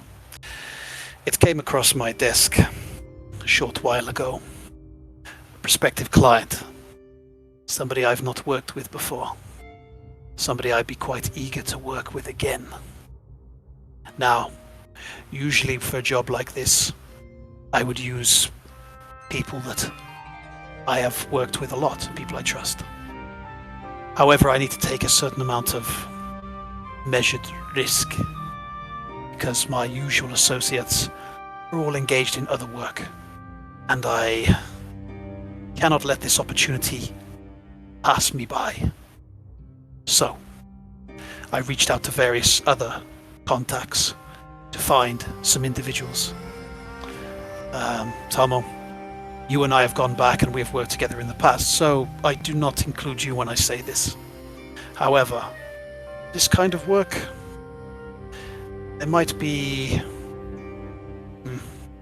complications, certain dangers. So you'll have to consider that. Let me know if this is still something that you are interested in doing. You are looking old, my friend. I may look old, but I'm just fine. So he says, Don't make me probe your mind. You out with it. he says, this prospective client has approached me to locate an artifact, or rather, to join a caravan which is heading out tomorrow. This particular caravan is heading for the city of Ezaros, far to the northeast. But the client believes that they will make an unscheduled stop somewhere in the Dune Sea. I say somewhere because we do not know exactly where it is they are going. We do not know the location of the artifact they wish to obtain, only that somebody on the caravan will divert the course into the desert and make an unscheduled stop. Our client wants us to obtain that artifact and to bring it back for collection here. And the 5 of you, I intend to send to collect the artifact. Simple snatch and grab. Been there, done that. I'm in. Wait. I get to kill people. I get to kill humans. You will be traveling out into the Azarian desert. There is no telling what you will find out there, but the caravan, despite being uncharacteristically small, will be heavily armed. So, Just this shitty grin on fucking Link's face, like, and he's sort of nudging Iggy, like. Iggy's trying to do sort of a lot of workings out in his head, but he doesn't really know what he's working out at the moment. But excuse me, Mr. Galvek. Do we know what the artifact is? What it does? no, I did not ask these questions. I only know that it is something that is contained in a place that usually would not be found. Oh, But somebody has found a way to find it and has employed at least one person on that caravan to obtain it.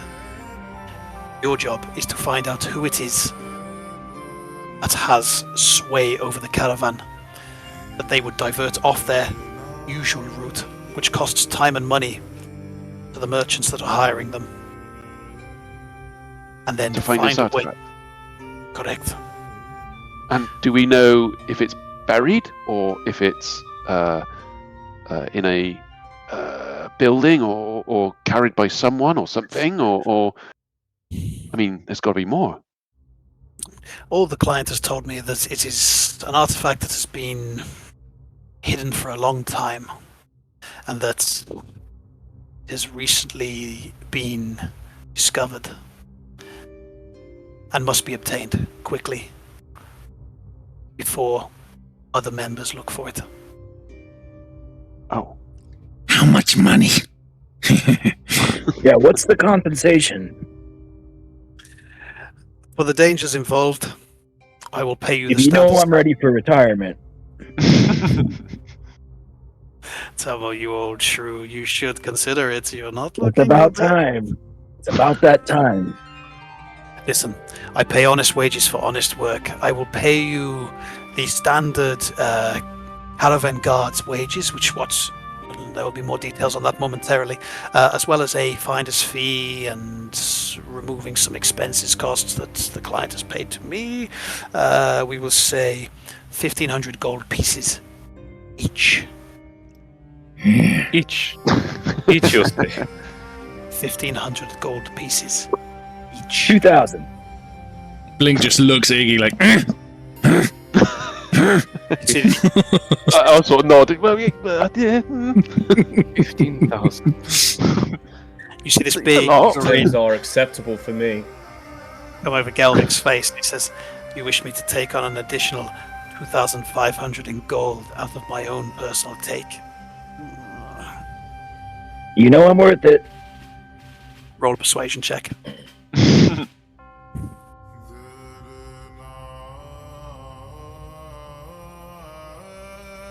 boom. Damn. You and him really do go way back. That's a persuasive old guy. You know I'm worth it. That will meet you halfway, 1,750. Plus You got yourself a deal. But expediency is key. So whatever it is you need to do to prepare yourself for this job, including travel provisions, you need to do before tomorrow. There are certain other details that we need to discuss, so we will get to it, shall we say. I have secured 3 positions as caravan guards. You are expected at the Caravanissar, and there is a master. Let me check my notes.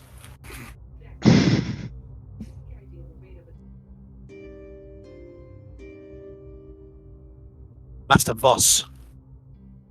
You will find that the outer walls are full of various Caravanissars where caravans will prepare for their journeys. This particular one is being utilized by our caravan. Master Voss is expecting 3 of you as caravan guards. You can decide amongst yourselves who plays that part. The other 2 are travelers, either merchants or just common travelers. I let you decide how you present yourselves. But it is important that your ruse is maintained. Nobody can suspect that you are anything other than what you say you are. And most importantly, when the time comes to take the artifact, nobody can trace it back to me. Failure to do so will result in a lesser reward. I'll look at Blink and go, "You'll be a good guard, won't you?" I'm really good at guarding things. I'm better at taking them.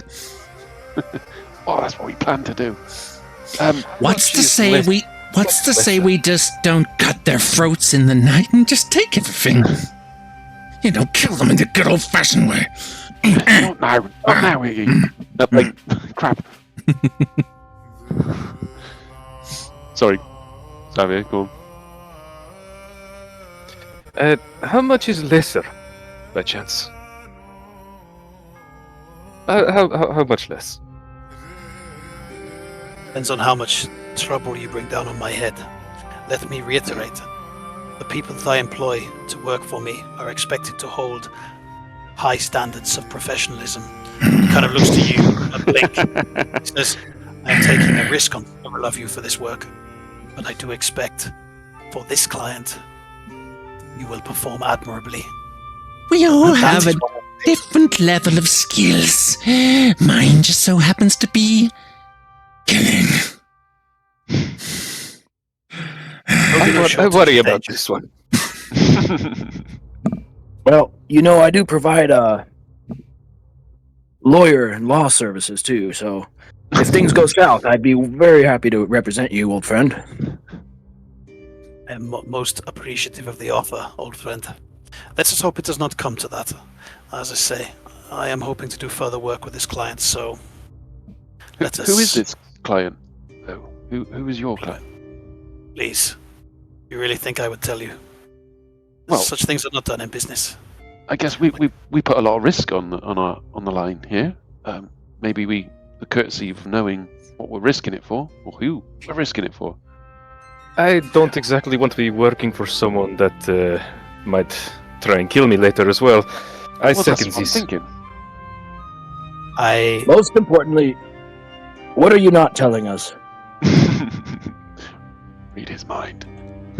You speak as if there's no trust between us all these years of working together. I tell you what I need to tell you, and No. you know. Very well.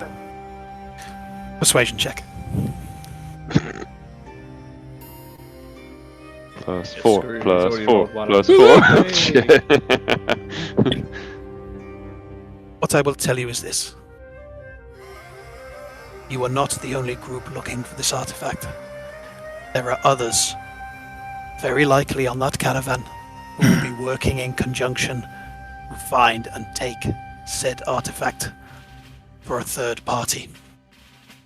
It is my belief that the very reason that this caravan is diverting off its usual course is because somebody has paid a lot of money to have it do so. And they will utilize the manpower of that caravan to find the artifact and to deliver it to somebody else. So, what I propose you do is you find out who is on that caravan. Is there to be a caravan guard, or is there for an ulterior motive? Use them to your advantage. Rely on them if you need to. But do not consider them friend or ally, for when the time comes, you very well may need to kill them. Do not fail to Look at collect Blake. this I can do that.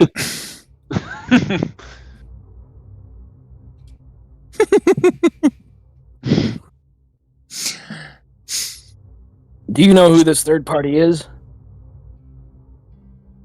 I did not ask. My client did not say. But I hazard a guess it'll be somebody with some amount of influence. Caravans are not an easy thing to divert. A lot of money is wasted with time lost. And what time does it leave? And from where? I will give you the paperwork so that you can find the Caravanissar. It's a depot on the northeastern side of the city. It will leave early morning. You'll have beds for the night. That is all part of the arrangement. You will be able to collect some provisions there, I'm sure. But you'll also have opportunity, as long as you do not waste too much time, to collect provisions from the city. Sure. And 3 of us are guards, presumably, and do the other 2 need to secure our passage, or is that already taken care of? Already taken care of, old friend. The Master Voss knows to expect 3 additional guards. I will send paperwork shortly as soon as you tell me who is going to fulfill that role. He will know to expect 3 guards and 2 additional passengers. You can plate the parts in such a way that you do not communicate, or that you are more subtle, but as long as you play those parts and nobody suspects you to be anything other than what you claim to be. And one more thing, what is the final destination of this caravan? The caravan is heading towards the city of Ezeros. 10 days at least into the desert. Let me confirm that. It could even be further. Oh no, it's much further. It's a month. Ha! It's a month. Holy shit! The expectation is that it will divert course somewhere along that journey. You will not go campaign. to Ezeros. You will turn and you will return to Golden Glass once you have obtained the artifact. Finding any means to expedite your journey. You said expediency a few times. Just curious about how expedient are we talking? That you need this artifact back. There is no time limit on when you need to be back here. It's simply you must follow the caravan until such time as it does something uncharacteristic to divert its course. I would suspect somebody will have sway over Master Voss to sway him to divert his caravan. And you mentioned rations, provisions. How many? I mean, we can't carry a month's worth. How many do we need? Yeah, is this high desert? Say again? Is this high desert? Or... You will be primarily in raw desert, yes. A few days across the arid lands, and then you will be into raw desert for the duration of the journey. Some provisions will be provided. Obviously, the caravan will have certain amounts of water, and it will take on water along the way using some of the routes, but it is unclear to whether it will go east and then north to Ezeros, or north and then east. To that I cannot tell you. I got a few questions now. How big is the artifact? And can I kill people? Are we talking, is it the size of a crate? Or is it fit in my pocket? Or am I gonna have to carry it on my back? I'm reliably informed that one of you could carry it in your pocket. Yeah. Well, that's it, really. Please, if you have any further questions, now is the time to ask them. I've been looking for two individuals, hunters. You might call them you tall mates around here. Like to call them hunters now. They killed something precious to me, a creature, and stole its feathers and beak. Where could I find such a place that they would sell them? So I can find them. Trophies and exotic creatures' feathers and bones, etc. There are so many places they could possibly sell such an artifact. You could spend a year in Golden Glass looking from one store to the next, and you would not find them. However, I will make a deal with you, Goblin. If you forego bonus 250 gold that was just negotiated, I will do my part to ask around in your absence, and on your return with the artifact that I seek, I will find a lead for you to find your feathers. Done. I don't care for gold anyway. Buy stupid precious things. Things that I don't really need. You keep your gold. He Very just well. spits on his hand and just holds it out. Galvek leans across and just a token into his hand, and then just holds your hand and shakes it slowly. We have an accord. Spits a blood beetle in this bit. Yeah, blood beetle acre. And So- Gelvik, old friend. Might I be so bold as to request a 50 gold advance to help us with the ruse? I see no issue with this. And he takes a small pouch off his side and weighs it, opens it, has a bit of a look, takes a small handful out, and then tosses it to you. There's 52 gold pieces in there, as close as he could estimate. But it's 52 gold pieces in that pouch. Ah, good man. Good man. Use it to buy provisions.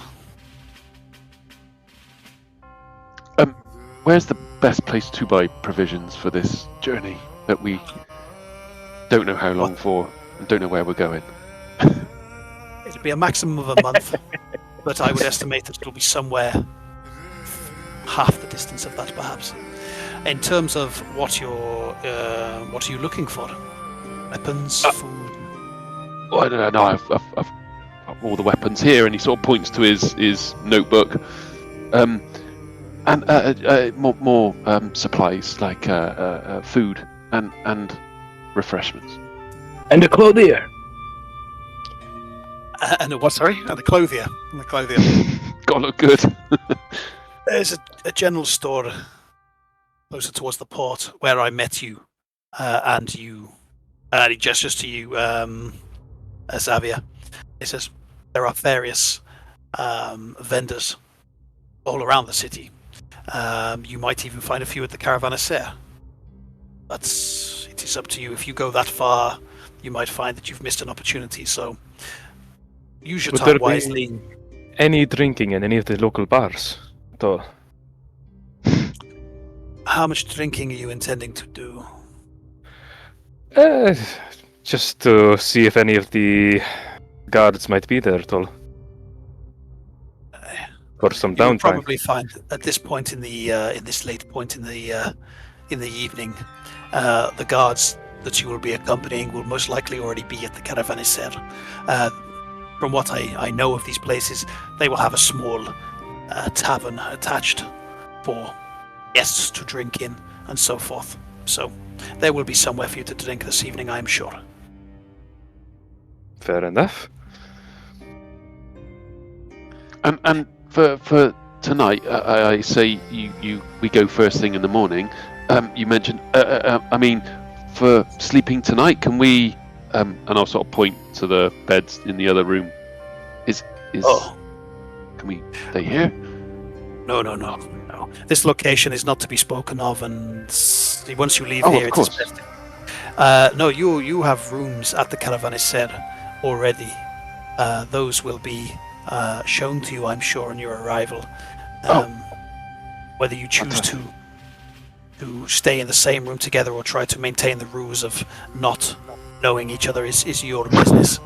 But I stress, Really nobody can- suspiciously at the others when he says that. so Okay, fantastic. Do we have to decide roles now? And I sort of like point to everyone, like really excited. We decide in roles now, like a team. and he just got these bases. I can will do. send them once you tell me. Guards. Who would be the best guard? I wouldn't mean, be no very offense. good of a traveler now, would I? I'd be much better as a guard. And I mean, no offense, but two elderly gentlemen being guards, it doesn't seem right. I imagine excuse me. myself being more of a traveler. Excuse me, Xavier. Who's the other elderly gentleman? Oh, I meant no offense. I do apologize. I meant you yourself and Oh. And then sort of look up and down. I'm like, yeah, I'm better as a traveler. Blink looks at Iggy. He's like, trying to kill him. And I'll lean across. No, like he wants to, but not. Like, not now. Okay. sorry, sorry. That's okay. He's hungry. He's hungry again. Hangry, we call it. I see. Real quick, what's the name of the destination one more time? I'm sorry, I need to write it down. So the city that the caravan is due to travel to over the course of a month is Ezeros. It's to the northeast, in the centre of the Middle Kingdom of the Dunes. EZARUS? Ezeros? EZAROS. Oh, I Oh, guess that one okay. right, didn't I? And is that Gilbeck? So Ezeros. Is that what is the nature of that town? Is it a government hub? Is it a It's a major fortified city in the dunes. Some would call it the Jewel of the Dunes, but Golden Glass in recent years has claimed that title for its trade. Of course. But it is... Is it a provincial hub? Is it a university seat? Is it a county seat? Is it a courtly? It's many and all of the above. This is the second city after Aza City. It is the second capital of... The reason being, I'm thinking of an excuse as to why I'm traveling there. I'll point at Tamo like, clever one, this one. Clever. Many would Are there travel caravans that go from there beyond? Many would travel from there to Aza City, the capital of which your business is. Azar City, yes. So you could use it as a starting point for Aza City. Yes. It is mostly a fortified stronghold, vast walls, significant military presence, centered around a large oasis. Enough said. No, keep going. Carry on. A good stopping point on your way to Aza City, perhaps. Aza City. Capital of Azarius. Yeah. Sorry. Human shithole. Azar City. Aza City. Hold on, my Well- map. Why am I pulling up a... Let's hang on a minute. Why am I pulling up a digital map when you lovely buggers bought me one of these? Let me just pull up my I'll news. break it out. Oh, baby, there it is. There it is. Guy Roselet, smile. Physical Look at map. that flex. That flex. So yeah, you've basically got... Just make sure I've not talked a load of shit there. Yeah, so it's a huge to be fair, it's a huge way from Ezeros to Aza City, but it would be a stop-off point. Yeah, you've probably got about, I don't know, 3 months travel 3 months? Look at all. to get to the capital. Ezeros Take is it to about Azar City. yes, it's across a huge swathe of distance, but it would be a stop-off on the way there. If you think in Power and Prophecy, it takes us about 3 months in real life to travel a day.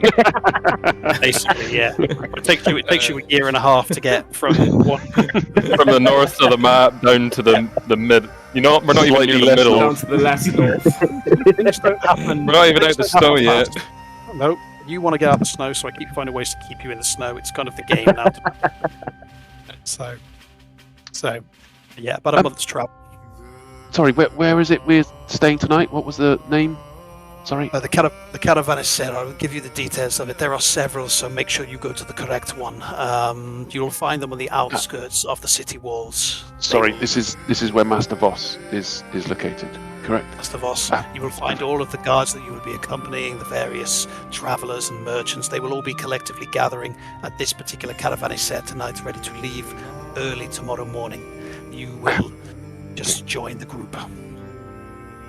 Okay. Do we know how many others will be in the guards and the travelers? Do we know how many we'll be traveling with? My understanding is that it is a uncharacteristically small caravan, but it is got All the better several for picking out a strange one. arguably so. Why such a small amount of guards, though? Especially for crossing the dunes. A reasonable amount of guards for such a small caravan. Usually caravans would be 2 to 3 dozen wagons and carts. This one, I believe, is somewhere in the region of 3 to 5 wagons. If I were to hazard a guess, I would say that this is orchestrated to avoid unnecessary attention. If I was to hazard a guess. But not something that I've orchestrated myself, I would assume, by the other party. There's lots of. And finally, where will you be when we return? I will be here waiting for you. If you do not see me, then ask Nimshe. I'm sure he will direct you to my whereabouts. I would either be Sorry, up- is Nimshe the chatty one upstairs? He is indeed. Is- Okay. Is he all there in the head? I mean, he wasn't talking at all. And he just kind of looks at you and just, where else would he be? not answering your question at all. I guess we got our Iggy getting all excited now. I guess we got our roles. We've got our destination. Is there anything else we should need before we leave you? We have discussed payment. You know to subtly inquire to see if you can find out who it is that is in this other group's plot. I'll slap Iggy Blink on the side of the arm. Subtly. I can do subtle. I love this goblin. It's great. You know to represent me with professionalism, and you know that you will be rewarded on your return with the artifact. I see nothing else we need to discuss, but by all means ask me further questions if you feel it will help you in success of your mission. Tomo stands up. Well, gentlemen. And goes to leave. And Stand up as well. I think we're stand good. as well. Very Blink. well, gentlemen. Let's go. Okay. So moving you all to the entranceway. Blink's sort of the last one out of the room. Is there anything on the table that would be acquirable? There is the rest of the wine. There is a few bits of paperwork there that looks over. Oh, well, that's a map of, actually, to be honest. But there seems to be a map of the Azarian kingdom that shows off. So you could snaffo up the map if you wanted to. Yeah, I'm going to try grab whatever he can off the table, just subtly, just like. There's a small local map, or there's a map of the Azarian kingdom on the whole. It's up to you which one you go for. He'll go for the big map. Big map. Okay, then roll me a sleight of hand check as you're all exiting. Oh, Iggy rolls his eyes as he notices Blink swiping stuff. Fucking hell. I thought you couldn't get lower than a 5. Garbage tonight. To be fair, get the bad rolls out now. So it's not so much that he notices you nicking it; he just notices you holding it just in your hand. Like no attempt. He just comes walking into the room like looking at it. It's like waving it in his face. So it's Gelvet gets to the base of the ladders, and with just a small, what looks like a walking cane, just taps on the wood. And then lifts it, and that tapping sound as he lifts the wood back, you hear the stone being moved, and that really wrinkled forehead of that old man that just disappears, just shuffles off without really making a sound. And then Gelvek says, "Please." But as you're walking past and going up, Blink, he just kind of snatches it out of your hand and says, "Beatles was bad enough. That is not yours." And just. Is he always carrying this cane that he tapped the bottom of the thing with? No, Or was it that was just it a kind of rod just- that it it was. Yeah. It was a rod that was just laid there just to do the. Okay. So, surprisingly quick for a guy that's a bit crippled, and he just kind of snatches with his other hand. Just kind of looks at you. Okay, so I assume you guys are heading back up towards the top. Yeah. We shall ascend. Right, are you stepping out? Do you have anything further you wish to do in here, or do you want to step out into the streets together and head towards somewhere? Do you want a bit of time to converse on what you need to do? You can do that in the front of the shop if you want to. Yeah. Yeah. Yeah. Walking towards the front door. Tomo turns around and, gentlemen, there are a few things I need before we construct this ruse. What sort of things do you need? Well, I need a set of fine clothes, a stack of papers, an ink pen, Oh. and that'll probably do. Maybe a book. Fine clothes for the desert. I mean, let's go, but seems strange. need something to thank you wash this later. food down. I need some food. I need some food in my belly. I'm starting to get angry. Let's get Blink some food. I'll tell you what. I'll go and get Blink some food. With Blink, and why didn't you go and Shall we meet? acquire your? We meet near the depot, or Yeah, of course. Yep, we'll meet you there. Okay. Well, that seems a good place to take a short break. How long would you guys like? 10 minutes? Yeah, that's good with me. Yeah, 5 minutes, 10 I'm minutes. easy. Sure. Yeah. All right, let's take a 10-minute break, guys. Cool. Go back to you. alrighty.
in and out. War beasts, general beasts of burden, and things that are used for carrying all manner of trade goods, etc. When you step outside, you see the arid land stretching out before you. Okay, and it's a rocky, desolate kind of landscape, and you take that in. Blink, you'd traversed across this for some days on your way towards Golden Glass. You're familiar with the landscape. And Iggy, potentially you are as well.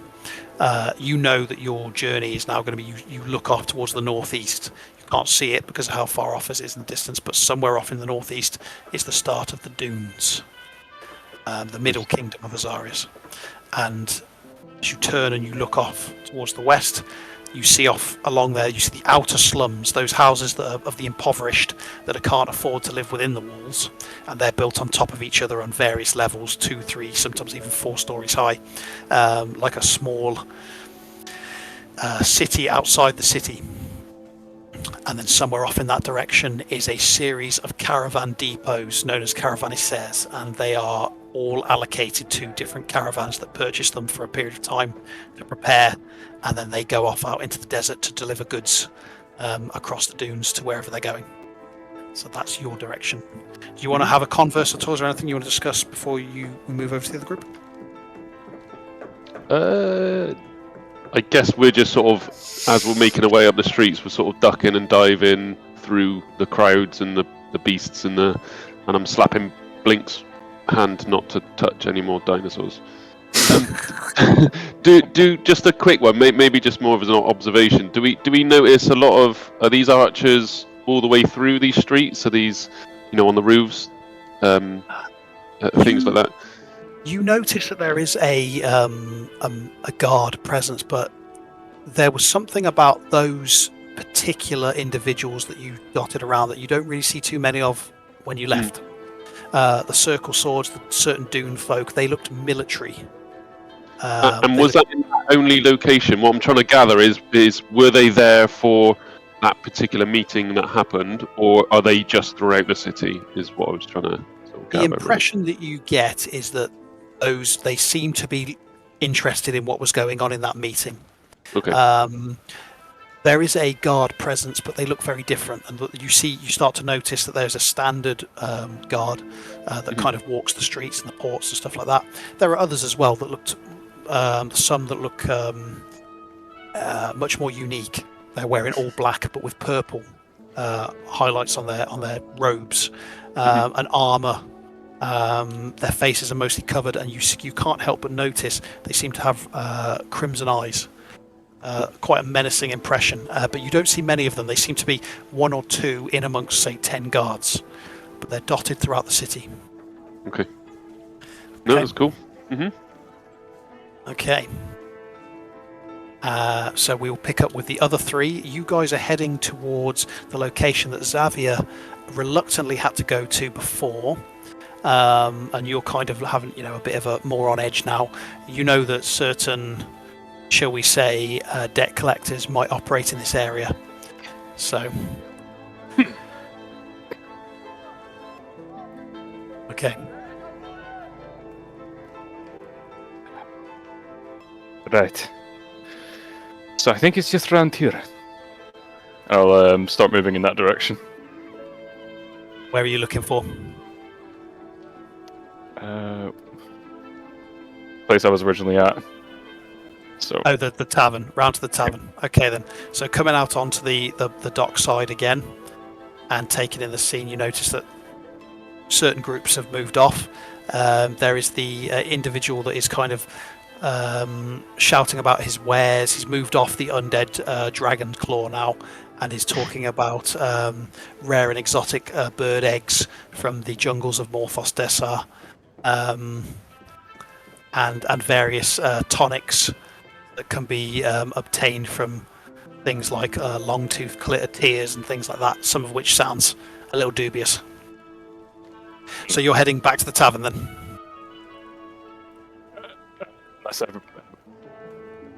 Damo, are you sure you want to go here, or is there anywhere else you would like to go? I think I need to find a new pair of clothes and some paper and an ink pen. Bog Sure, yourself. Wow. I mean, it sounds like we're going on a pretty dangerous trip. I wouldn't mind trying to find a potion or two. But I'm sure if we head to a general store, we'll get most of what Tamo wants.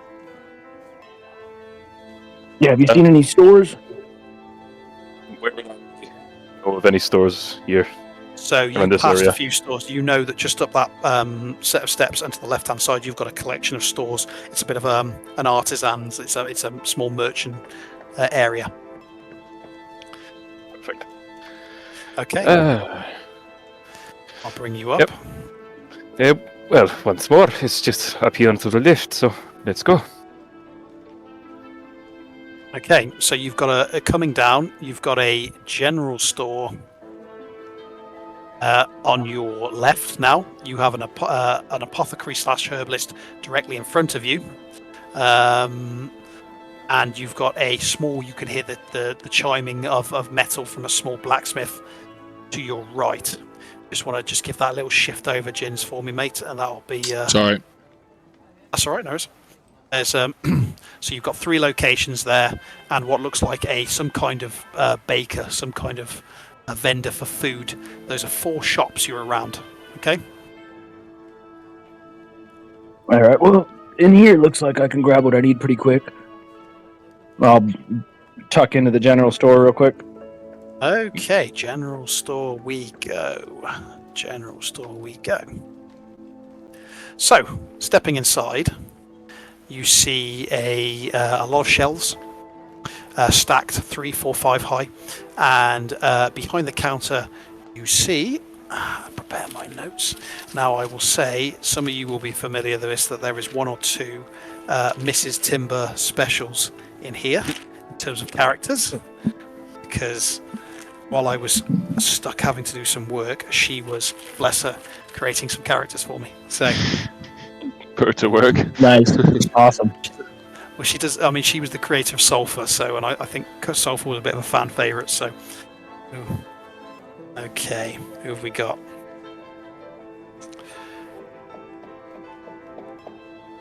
Okay, right. So as you walk in, you see he is an elf of some kind behind the counter. He's leaning. He's looking like he's reading something on the counter. So he doesn't initially notice you come in, but as he does, and he looks up, he goes, "Customers, please, come in. Browse the wares. Let me know if you need anything." Well met. Well met. I'm looking for your finest pair of clothing. Clothing. Let me think. Let me go downstairs. I may have some stuff for you. Stay here. Browse the wares. Yes, please. And with As that, I'm he just- browsing, I look for paper and ink pen. Okay, you will find paper inevitably and ink, quills, etc. A few moments pass. He pops you see his head come back up again. He looks at you. He's sizing you up almost. Any particular colour preference at all? No preference. Just needs to look as sharp as possible. Fine, Wes. Okay, your head goes down a bit. A few moments, a little bit of clattering, a banging, head comes back up. Any particular style at all? Is it an Azarian style you were looking for, or Nostramarian possibly, or Wintelian? I have a few garments from the Empire.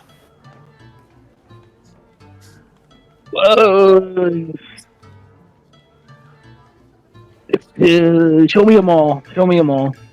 All right, very well. He goes back down again. Seems very eager to please. And then what you see is garments getting thrown up from this small cellar underneath these piles of Nothing garments. too crazy. Something that would be appropriate for in front of a judge. So these garments get thrown, and you see a bit of a piles forming at the top there, and eventually he climbs back up the ladder.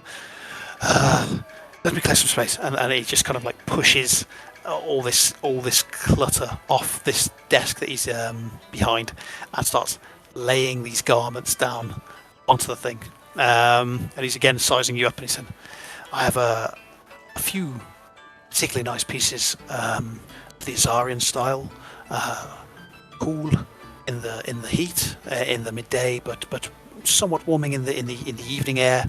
I have a few Nostramarian pieces. I would argue that you would probably not want to wear them this time of year. Certainly, if you're doing any kind of traveling." Oh no, we don't want those. Right, okay. And he pushes them off. I have noticed a few new styles in the Imperium of late, so I have purchased a few pieces to match upcoming trends in the Imperial style. Is it fashion or function? Fashion. Right. Let's look for something potentially for an evening banquet at an Azarian feast, perhaps. And then he basically places out 3 garments, one in a purple, one in a red, and one in a yellow. And they are matching top and bottom in those colours, purple, red, and yellow. They look to be quite silky on the arms and the legs. They almost like to allow for breathing, and then some kind of waistcoat. I'll grab the purple one. Hold it up. Does it look? Is it nice? Fine clothes? Oh yeah, yeah, nice. Yeah, definitely. Potentially functional as well. How much for this purple pair right here? For such a fine artifact, such a fine set of garments, I would say 10 gold pieces. Okay, yeah, I'll take these. And the paper here in this pen and inkwell. The paper, the inkwell, the pen. Is it all three of these together? And how much paper, ink, and pen are you purchasing? I think the inventory says 20 sheets of paper. 20 sheets of paper. The accountant in me doesn't want to undercharge you or overcharge you. Where are my books? Recommended retail price. No, wait, I was wrong. The paper comes in one sheet, and they're 0.2 gold each. 0.2. I don't know where I got stack of 20 from. 0.2 gold each. So is that 2 silver each? Two silver each. Then do you want to buy a stack? Then do you want to buy 10 pieces for 2 gold? That's right, isn't it? Yeah. Yeah, we'll do 20 for 4. 20 sheets of 20 sheets for 4 gold. So yeah, he'll charge you that. And then the Okay, ink. and an ink pen and the quill. I have my items, but if you have it in hand as well, then I will see. It's 2 copper for the pen. At least that's what it says here. And the ink, 1 ounce bottle. Legacy is 10 gold pieces. In for the ink. Okay, so he's going to charge you. He's going to charge you 12 for the ink. He will say it'll be 12, and 1 silver for the pen. It's a fountain pen. Okay. Okay. And do you have any books on history? Any history book will do.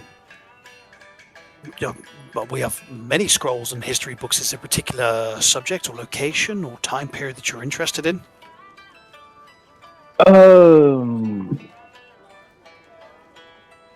A time of turmoil. Yes, the war between Azarius and Wintelis, of course. I'm sure I have some fiction books as well. Starting to get the impression this guy is very eager to over. No, not non-fiction book. Historical, right? Very well. Let me have a little look for you. And he pops around and he starts rummaging through. Any books on the courts of the land or noble families or. Very well. I will have a look. And he starts rooting through. Eventually, he comes back with a selection of 3 books, which seems to be various laborious tomes on histories of Azarius and some scrolls on different families across the 3 kingdoms. A selection of 3 books and 5 scrolls, and he piles them all up on the table there. Said, at least one of these is a first edition, just so you're aware. I'll grab random book and 2 scrolls randomly. How much for these ones? I would say for that collection there, 25 gold pieces. 20 what? 25. 25 silver. 25 gold pieces. Oh, baby. Gold pieces. First edition, very, very, very rare, valuable book. An absolute steal. Okay. And I'll just start counting out the total, which is.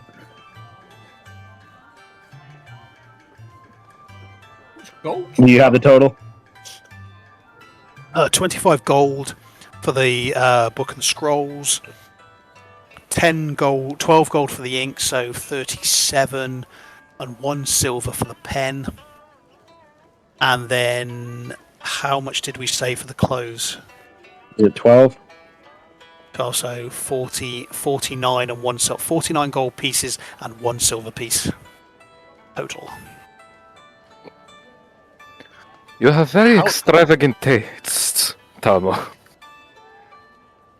Well, he's secured that around about that amount of money for 52 gold pieces from Galvek. Well, that did well. Nine. He did, didn't wait. he? I kind of wish I had some gold now.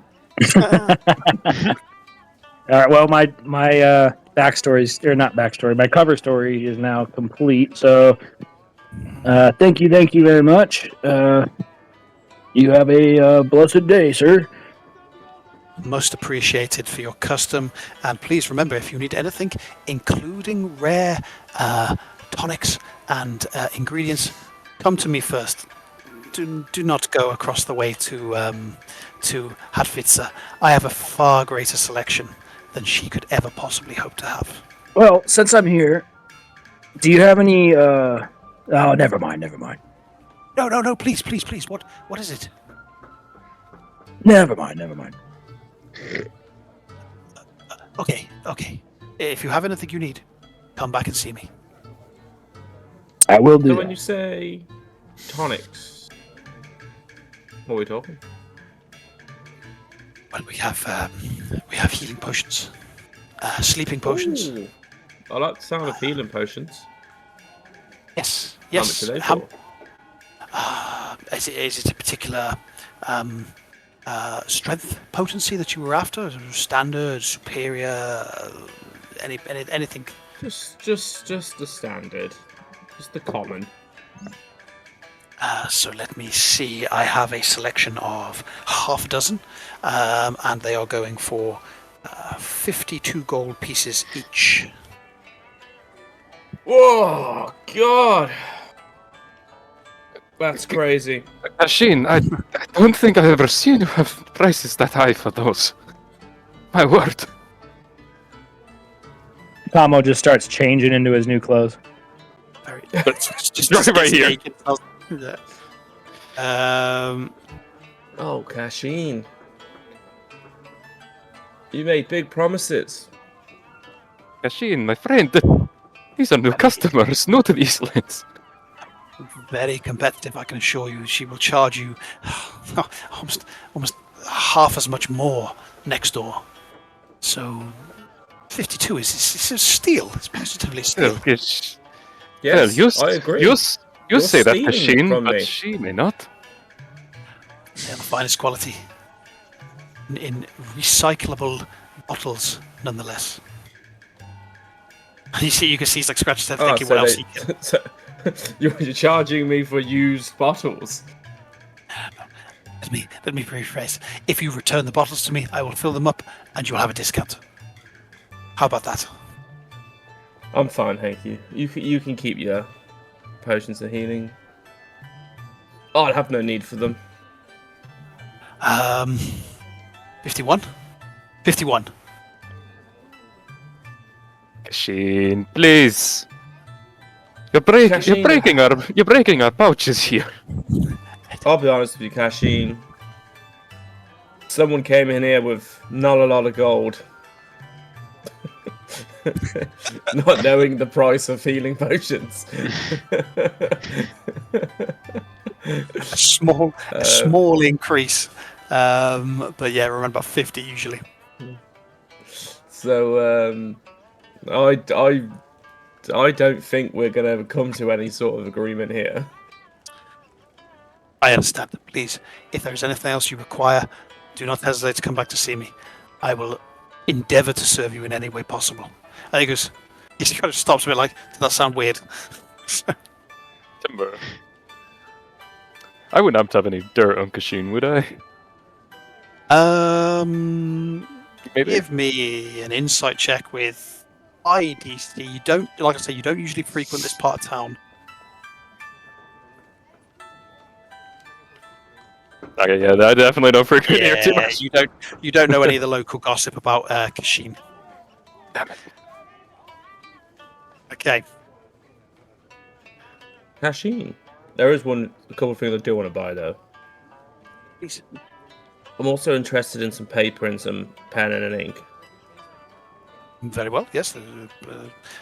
So it was 12. Did we say? Did you say 12 for the paper, Mr. Rocker? I can't remember. I can't remember my blooming prices. They were.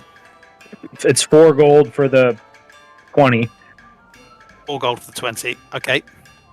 It was 1 silver for the pen. 1 silver for the pen, and the ink was 10 gold Oh, pieces. 10 gold You pieces. charged there me you go. 12. So 12. So 16 gold pieces for paper, ink, and pen would be 1 silver on top. I am down. 16 gold and 1 silver for 20 sheets of paper, a bottle of ink. What are you guys going to spend the entire journey just writing books? Dude, I told you what I'm going to be doing my character, man. I'm like a Jehovah Witness once I get going. I'm going to be making people sign contracts and stuff. God. So Shane, yeah. If we were to return and if we paid you up front, half of the price of a bottle now, would you possibly allow us to pay you later? The rest? We are returning in a few days, I believe. What are you? I beg your pardon. Are you asking to pay? I owe you, per se. Pay half now, half later, when we return. You must understand that there are so many people that come through the port. If I allowed everybody to pay half now and half at some point in the future, I would practically go broke. I am sorry. Yeah, Shane, I wouldn't be able to hide my face here. Anyway, I live here. As beautiful as your face is, I must confess there are so many tabaxi that I would potentially struggle to recall you in a crowd. And then he stops and thinks, did I just insult him? What I'm saying is, I am terribly sorry. Are you saying they all look the same? I was about to say. Definitely sounded like that, didn't it? Yeah, same. Because Shane, I thought, do you have something wrong with my face? Is there something wrong? Go ahead and give me a persuasion check now that he's potentially put his foot in it, potentially for caught being a bit racist. 16. A 16. Said, let me offer a small discount. Maybe a 5%. For insulting my pride and my face. I am terribly sorry. It is the best I can do, really. What were you looking to buy? The potion. A potion of healing. Yeah. Yep. 5% discount. It's up to you. It's up to you. Look, how much money do you have in your pocket? Not now. But I have to spend half of it. Well, I mean, how much do you got? Some of us wasn't a genius and asked for gold up front. 49. It'll be 49 gold and 5 silver. Small discount. I got like 16 gold left, bro. Yeah. You got a big payday coming when you pull this off, though. You're there, man. To spend on Yeah, I can't. I still can't help you there. I thought I could try. No, that's cool. That's fine. I won't get hit. I won't get hit. I sadly still cannot accept Kashin. I do apologize, but be wary of your words, please. Please. I am eternally sorry. Eternally sorry. Please, if you ever need anything else, do not hesitate to come see Kashin. Maybe we will. Maybe we won't. So you're heading back out into the sorry. street. I'm done here. Yep, Shall I'm leave. done. Okay, so you're I'm approaching also getting like changed. the last probably hour of shopping that you can Goodbye, be done. Kashin.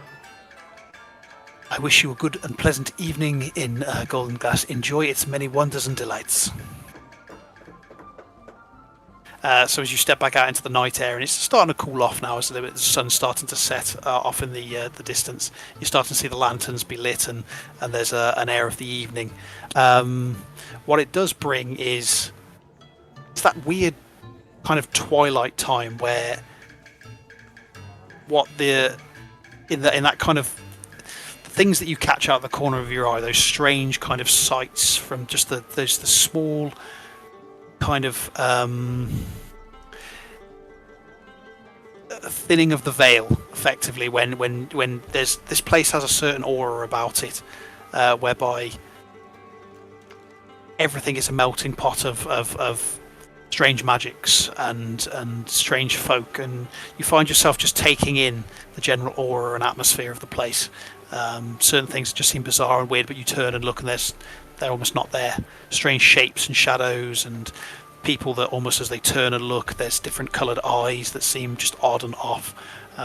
You really get a sense that Golden Glass, as an Azarian, has a lot of the essence of Azarius' very liberal approach to somewhat risque magics and different cultures that shouldn't really coexist like they do, but here things are just all permitted.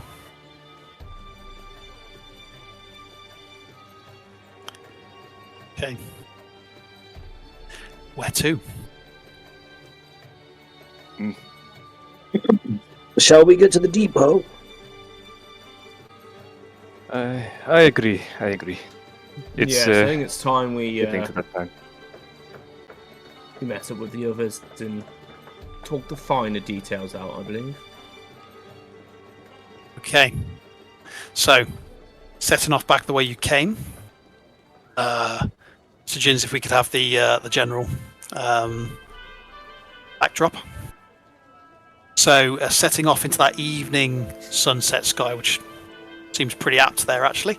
You get to see people generally milling about towards homes and taverns, and the evening revelers come out, and around about sunset, you find yourself at the Grand Gate on the inland side, and a lot of the creatures seem to be making their way out of the city.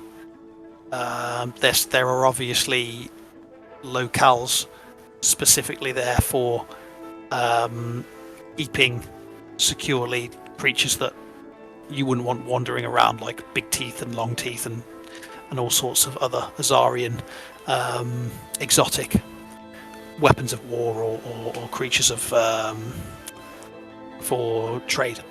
You take in that glorious setting sun off in the distance, and you start to turn and you see that there's on the outer side there's small communities that are almost going to their own little taverns. There's almost a whole vibrancy that takes place outside of the wall, even though it's incredibly dangerous potentially to not have the safety of a wall. It doesn't seem to bother these communities. You eventually come upon the caravanserais, the line of different depots, and I will bring. Let's have Timo and Iggy and Blink. You've arrived here a little time before, but are kind of lingering around outside waiting for the others. So if you're ready, okay. So, as you see, those three other comrades, associates that you've now met, are coming up to join you. You are at the entrance to the depot that you've been directed towards. Tamo, you're looking rather fine there. Fair play. I doubted you for a second, but you look ready for the desert. Looking pretty sharp, huh? One of us has to. I've given him a purple ring, like a purple aura, for his outfit. How smart he looks. I look down at my just tattered kind of robe thing. Quite official, might I say? And I unravel one of the scrolls randomly, and Oh yeah. Did you guys get everything you needed? Not everything, but Probably we got not. some. Tamo got what he needed, and well, we tried. Well, I No. suggest we find our Master Voss. I think it was. Does Now, anyone know before what he we looks continue- like? Before we continue,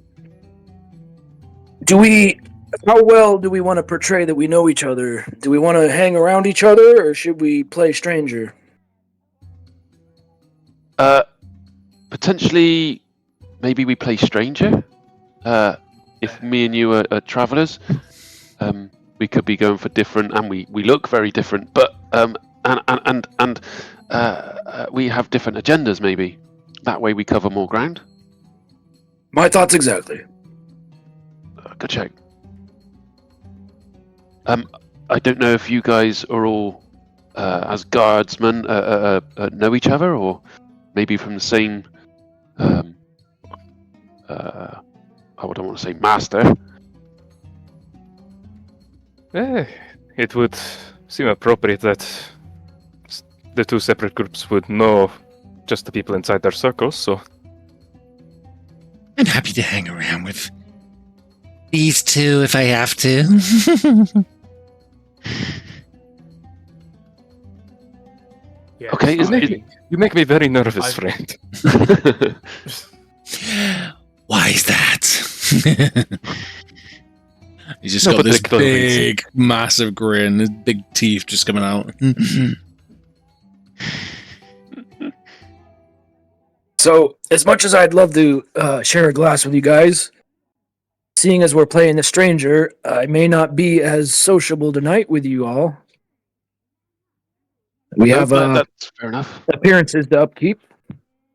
Of course. I'm sure there'll be opportunities to slide away and discuss. Of course. And once we're underway, we should have a lot more time to converse. Yes. Yeah. Well, Okay. Why don't we go inside and see what we can find? agreed. Oh, and Tamo, here, take this.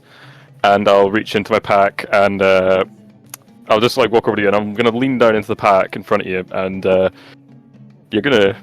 I'm regretted that I didn't notice this sooner. But as I open the pack and I'm rummaging through for something, you're gonna notice that there's papers in my bag. I'm then going to pull out a bottle of perfume for you. It's something that I bought a while back, but I haven't used it. You probably need it, and actually, you do need it. I'll just hand it to him. I think he's trying to tell you that you stink. Is it the clothes? It's not so close. Trust me. He's just kind of like you see like the cat nose like kind of like twitch and like almost like this. Oh no. Am I stinky? No, friend, no. You're just you. Yeah, I'm gonna turn to Iggy. I'm gonna turn to Iggy. Be like, help me out here. I'm not that old yet. You smell like death. It's what he's trying to tell you. You just smell a little bit dead. And the perfume would help sell the fact that you're possibly a traveling merchant, wealthy. Or such. Yeah. I will sample it. I'll put a little dab on my neck. What does it smell like, Xavier? Where did you purchase it? And what does it smell like? Perfume vial, a fragrant commodity typically used by the wealthy. So I would probably say it would smell like probably some sort of exotic fruit from Azarius. Maybe like kind of like almost like a mango-y type smell. I would say. Mango. I would say mango. I would say mango. Mango smell. Why not? It's My perfume. favorite- It's not deodorant. The ladies will never resist this. Should we find Master Voss? Do you think? Maybe separately. I guess if we all go Separately, in, it looks yes. a bit I will suspicious. stay in the vicinity. Okay. So what group wants to go first? Just off to one side, obviously, as whoever's walking off, but very secretly, I'll sort of lean across to Blink and Blink. As we might not be able to get to converse in public or in front of these. Yeah. Just take this, and if you need me, you can sort of discreetly try and contact me, okay? And I'll just hand you a stone. Just talk into it, okay? If you need to. Fuck is this? Just if you need me, just talk into it, but be discreet. I'm not talking to no stone. Well, if you need me, that's all. If we get separated or anything, then just talk in. He just pulls his loincloth open and just sticks it down there. Okay. Oh God! He's groin dialing. Oh god. Oh my god. That was Okay. sort of out the way, discreet before we all head in of the rest of the group. Which group's heading in first? I'll head in first, Okay, so unless somebody else wants to. No, you carry on. separately or as part of a three, or are you going to go in? So I guess we're going in 3 different groups. So Tamo as one, me as another, and I guess the 3 guys that are as guards. Okay, In and the to third confirm, well, you tell me what your. I think it's the 2 elderly ones, isn't it? Or slightly Our older traders. ones. Our traders. Okay. Yeah, so Tamo's Tamo- a trader, Iggy's a trader, and Blink, Xavier, and Bog are guards. Okay, so as the evening is starting to set in, and you're kind of seeing down across the ways, there's a hub of activity, but there tends to be a lot of animals are being brought into locations, and things are being prepared on the outer side of the walls. It's like the hive of activity is to secure these depots ready for the evening. But as you're approaching Tama, you come round, you see there is a small grouping of individuals that are coming in, passing down a long corridor, and they seem to be stopped at the far end by somebody who looks like they're signing them in effectively. Okay? So as you move down with this group, if Chins just give us a little shifty down, you see. Okay. You're passing a caravan guard who's kind of trying to just settle a horse that looks a bit skittish, but you move towards the centre, and there's a steward that's basically discussing with this group that's just come in, and kind of directs them further into the depot. Sure. I'll just get in line, kind of, if there is one. Yeah, and he's kind of directing them off, and you see some of them head upstairs. I'll sort of leave it. Iggy will leave it 2 minutes after Tamo, and then sort of follow in as if he's sort of Okay. coming off the. And then let's move Iggy and Blink down. Don't worry, I'll just move everybody down to that location. And then a little shortly after that, I assume Xavier and Bog, you'll come in as well and form part of that Yeah. line. Mm-hmm. Okay. So and you're kind of coming into this. You see a courtyard in front of you, a central courtyard, 2 stories. There's an upper balcony area around this square that looks down into the centre of the square. And behind the steward, you all notice an individual, human, who is talking, looking up to a large centaur female. And your attention is drawn to her because she is armoured. She has a very unique and impressive looking set of greaves on her legs that basically over her centaur legs, but they're armored on the front, so they kind of come up, so they protect the knee and then up, so they're kind of like quite an impressive set of armor, and then she's got it on the front as well, and she's talking to this individual behind the person that is greeting and directing everybody in. So individuals. Do we recognise anyone else in this line of people? No, the They look to be just general. There's nobody that catches your eye or attention. Okay. They look relatively basic in their provision. They're carrying travel packs with them, and it looks like they are potentially showing documentation. Now, did I mention?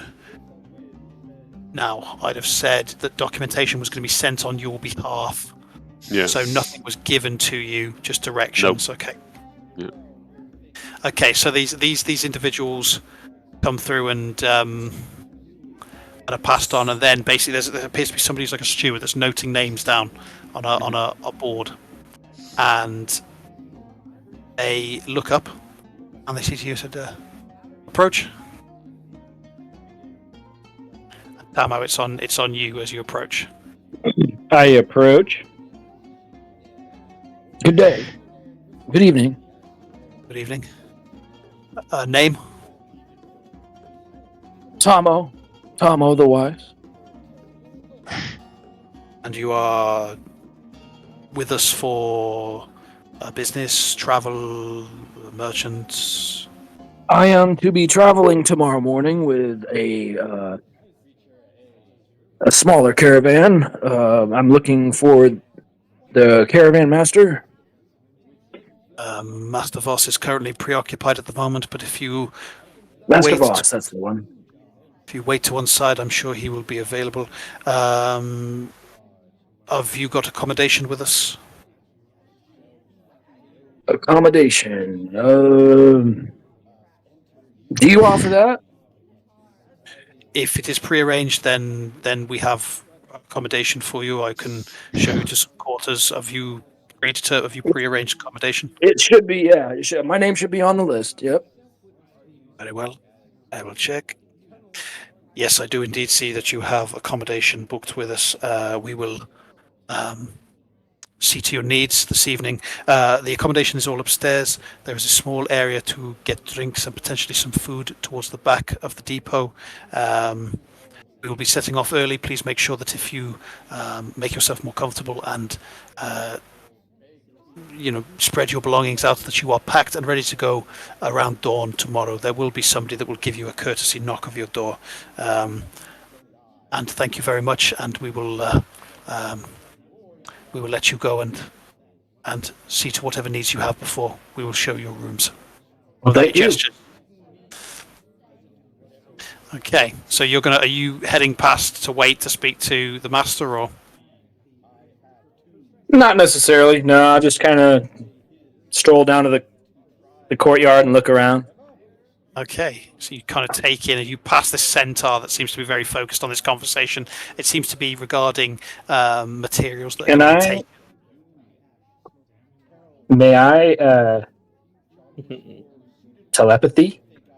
Can I do some okay. telepathy here? You can certainly. Who are you going to do the telepathy on? Let me read you the description of the spell real quick, and we'll figure out how this is going to work. Okay. All right, for the duration, it's 1 minute concentration. I can read the thoughts of certain creatures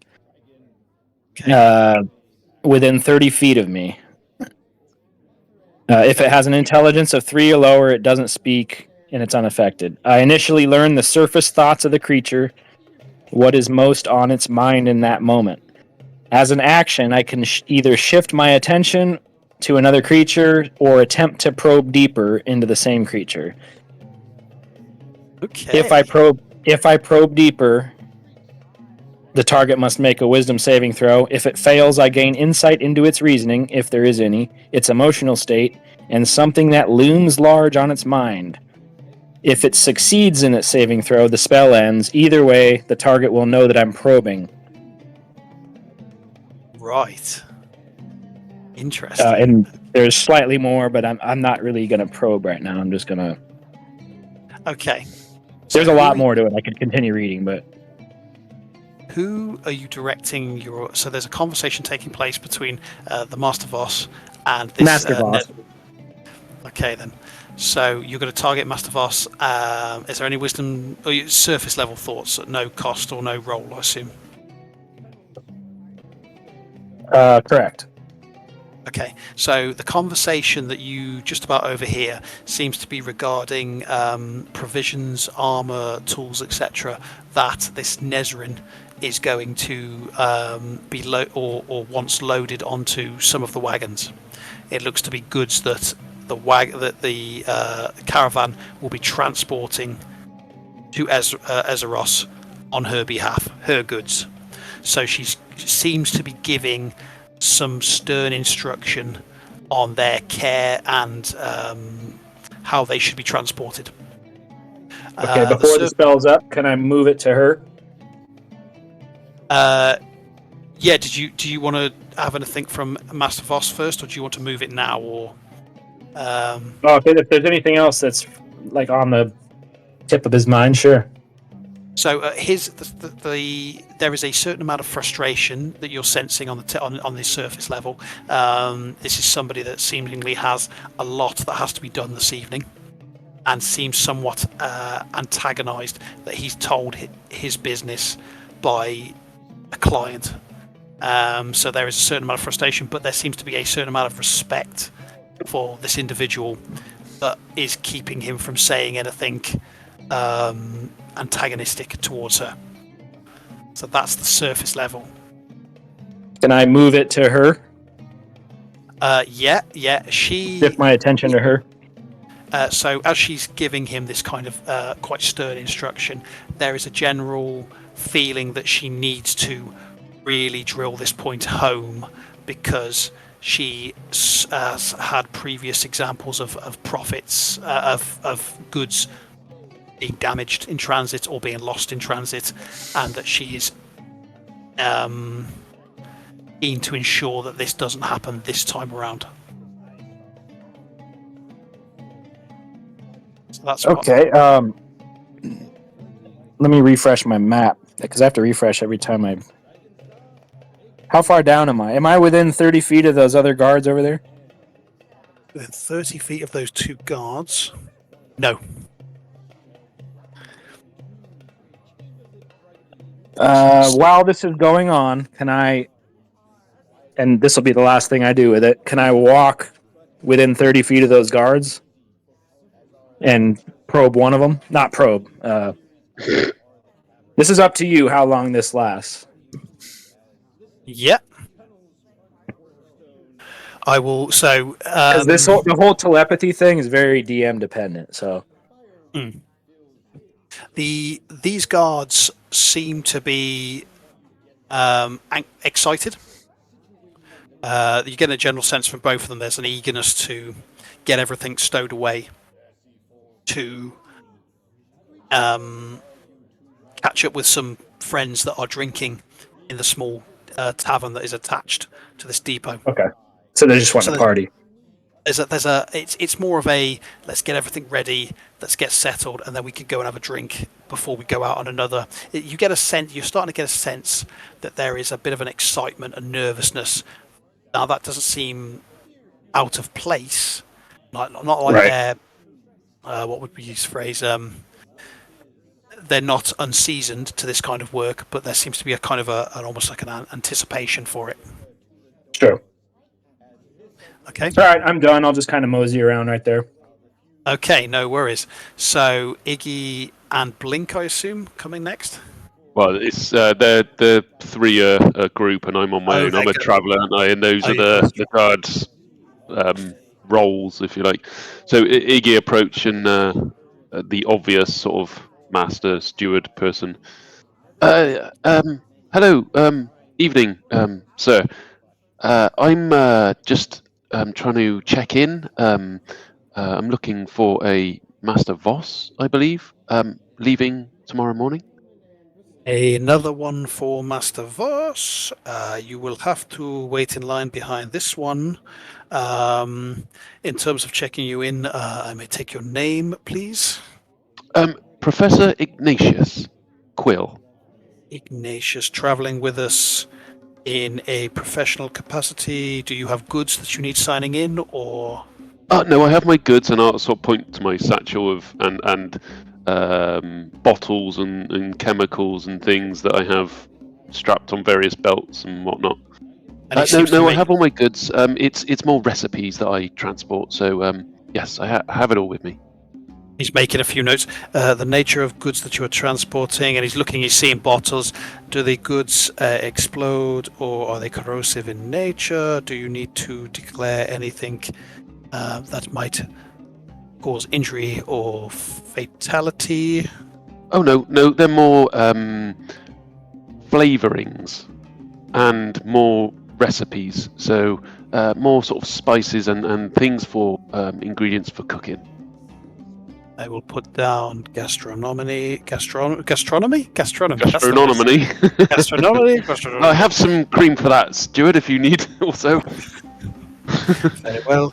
Have you booked accommodation with us? I think it's pre-booked by our I don't want to say client. It's pre-booked. Very well. Come and see me when you're ready to be shown up to your rooms, and I will get you settled in. There is a small tavern in the back if you wish to have refreshments this evening. We'll be setting off early tomorrow, so please make sure you are packed and ready for travel around dawn. You will have a courtesy knock on your door. Thank you. Fantastic. Thank you. Okay. I'll sort of move off round to the. So you're kind of going over there. So as you approach there, you see there is a series of camels in these stabling off to the side there. Okay, are you just holding position there? I'll hang fire for playing the don't know Tamo role and waiting for Master Voss, I guess. Okay, Arts, your turn. So Blink's just going to walk down, sort of looking over his shoulder at the other guys, and he's just going to stand in front of the steward, not say a word, just stare at her. Follow down. Yeah, same. So the steward, and then Xavier. I assume you're doing the same. So she's looking down at the. She seems to be making notes and looking down, and obviously seems to have a small hint of reaction when you approach, but doesn't seem to lift her head. Yes. Can I help you? Yes, you most certainly can. We're here for to be guards for one of Master Voss's caravans, I believe. You have a contract of employment with Master Voss. We are expecting 3 more, and she looks up and looks at you, each in turn. Seem to match the descriptions that I was given. Very well. Master Voss will wish to speak to you directly, momentarily. He wishes to talk to all of his guards personally. And then you will be shown to quarters. There is a drinking establishment in the back. Master Voss would like me to remind you that you will be working early tomorrow, waking before dawn to help with the preparation of the caravan. So he would advise you not to consume copious amounts of alcohol this evening. And that'll be it for all. I will inform Master Voss that you are awaiting, and he will come over momentarily. Thank you. And then she walks away. She doesn't ask you about accommodation. It is already assumed that you will have a barracks or something. So you see her go over and speak to, and she kind of leans in and then looks over his shoulder at you. And then just nods, and around about that point, that large centaur steps away and seems to be moving off down in this direction. And Voss nods to the steward, who bows and makes herself scarce off in this direction. And with a moment of kind of gathering his thoughts and looking around, he strides quite confidently over the 3 of you, past you, Tamo and Iggy, and stops. And it's just stopped shy and just seems to be just kind of assessing the 3 of you. Is there some sort of problem? Remains to be seen. You have prior experience in this kind of work? Yes. With caravans? No. But I really good at killing people. Very well. And then he looks to you, Bog. Are you familiar with the region to the northeast? Do you know the routes?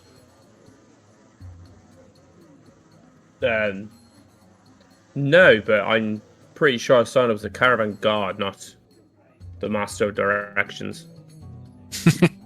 Very well. And then looks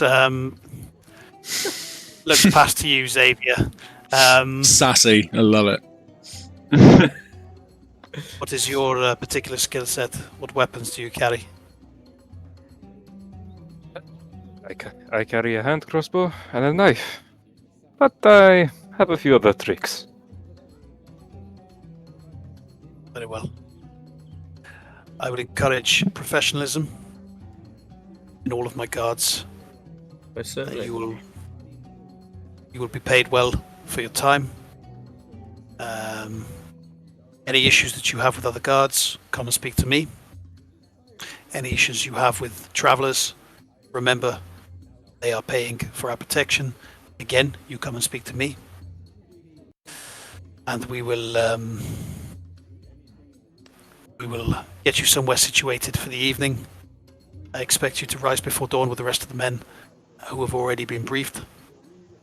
And we will make sure that everything is ready. I wish to be heading off early. So, make yourselves useful. What time is it at the moment? You're just. It's past dusk now. It's getting dark outside. The sun is starting to set outside. So we maintain a guard on the depot at all times, all through the night. There is currently a guard assigned. There is no requirement for you to take guard duty tonight. It's possible you will be taking guard duty tomorrow evening, and there is a rota. So I will let Steward give you the details of that. For now, get yourself settled in, meet the rest of the guards, and I'll speak to you later on tonight or tomorrow morning. And with that, he steps aside and kind of gestures to let you go. Blink's going to go straight for the tavern. Straight for the tavern. So the first impressions is somebody who has got a lot on his mind elsewhere and seems to be very straight edge to the point and not very much for small talk or personality necessarily. We're just contractors. You know, I get it. Yeah. He's elven in some format, although he's got very dark skin and a very much an Eastern style about him, and a kind of a yellowish eyes as well. So, okay, so is everybody generally heading towards the drinking establishment? Yep, Yeah, I'm nonchalantly, slowly taking down. Okay. unrelatedly, and nonchalantly. Okay. As well, I'm going down, I want to try and take like a good look at everyone. Okay, so as you're Much as I moving into can. the centre, you notice the steward. I'll move you three down, and then you kind of take in this large, imposing centaur figure. It seems to be armoured, and she's not really paying you any mind. She's moving off towards an area that is kind of open. I'm not too bothered about the centaur woman. I can't turn into her. You see a couple of guards. You see the steward, obviously, Agi and Tamo. And when I work out where the door is for this place, surely you don't have to go out to go in. That is a design flaw if there's no put a door in this place. I will put a door in this place otherwise.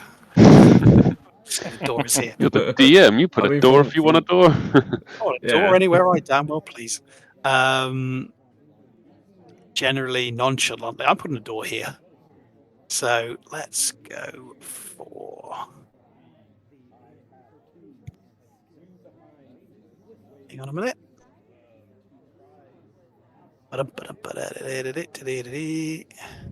You start to hear the sound of voices inside. So a bit of laughter, a few sounds of like mugs being like linked together. and you hear. Let's just open this up. Small, comfortable, no seating, just some rugs on the floor, and it's a bit of a. There you go. You all step in, and you see a few people turn and look at you as you come in. Right, I'm moving Tamo in there first. The three of you together, and Iggy kind of coming in separately as well. Nonchalantly, separately, not at all. Yeah. Where did you even put the door? I've kind of said the door is just up here, just to the side of where you came in. That seemed a logical place to have an interior door. I don't know why there's not an interior door on this map. There's one on the exterior. I don't know why anybody would go out to come back in, so I've put one. I'm saying the door's there. Makes It's sense. small. It's a step up as opposed to a door. It's like a step. So you see a couple of people talking in there. One of the guards comes past and kind of nods to you, Iggy, and says, "Well met," as he's walking to. Good evening, sir. Professor Iggy. Nice to meet you. I sort of hold out a hand. He's got his mug in his hand, so he kind of Rashund. I'm with the caravan guard. I will be Thank you. guarding. And he looks at you and said, "I don't want to be presumptuous, but I assume you are travelling with us in a merchant or traveller capacity." Yes, correct. You presume correctly. Yes, I'm travelling with more knowledge than goods per se. Sorry, was it rationed? Did you say? Rashund, yes. Rationed. And sorry, what do I see? Is he clad in full-blown armor? Is he sort of pretty? There is armour in loose? there. It looks more suited to for speed as opposed to defence. Okay. It looks like he's lightly armoured, Yeah. but there is armour there. And I'll tell you what kind of armour is. Let's see what it comes up with for his armour. See if I agree with what they've got on. But yeah, he's lightly armoured, more suited for mobility than heavy defence. A younger man, quite well presented, tight beard, very much of an Eastern. He's obviously somebody that is local, and he's carrying a singular sword on his side, curved blade, which is very much of the style. And apart from that, he's got a relatively easy smile and Human demeanour. or what's what? Half race? elven. Half elf. Okay. But doesn't have the kind of it doesn't have that strong elven qualities. It leans more on the human side, but there's clearly Okay. a half elven presence there. So And sorry, Mr. Rationed, are you one of the guardsmen for Master Voss's caravan? all of us present in here will be with you tomorrow. The depot is ours for the evening, so every guard that you see will be part of the caravan tomorrow. Yes. Oh, and I'll sort of point back out towards the exit. All the guards here are all for Master Voss? All 12 or 15 of us, I believe, are part crikey. of the caravan. Wow. And you all know each other? Are you all? No, one or two of us came in together. They don't tend to usually hire a large group of caravan guards from one location. It is more of a security risk, so they will cherry pick from a multitude of suppliers, mercenary groups, etc. It is so that one group doesn't have overall control of a caravan. And whose group are you hired from? Hired from a small local group. I've done several routes. So you're privy to this kind of journey? You've done it many times, or? We will not know the specific journey, the specific route. Only the caravan master and the trade master will know the exact route. That is, again, part of security. It is to stop information being leaked out to third parties or anybody that might try to ambush the caravan. Oh, ambush! And I'll sort of make it look like I'm a bit surprised and Please. kind of, ambush! Please Blimey! do not be alarmed. It is very rare for caravans to come to attack, especially this far south. But it is precautionary that we keep certain details only privy to those who are needed to know. Of course. Blink's going to just walk up to the bar and see if he can get a drink. So, I've got that down as a armourer. Ha. There is. Hang on a minute. There should be an individual there serving drinks. It's not the merchant in the middle, is it?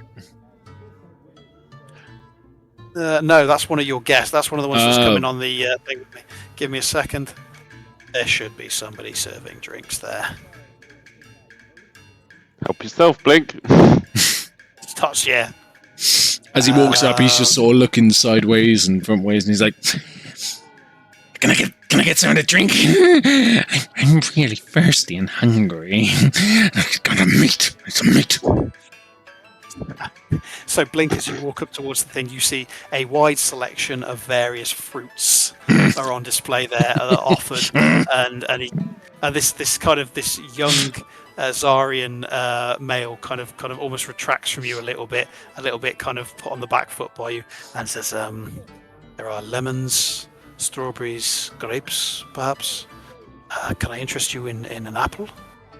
And kind of it's almost like recoiling a little bit. You at least got something to drink.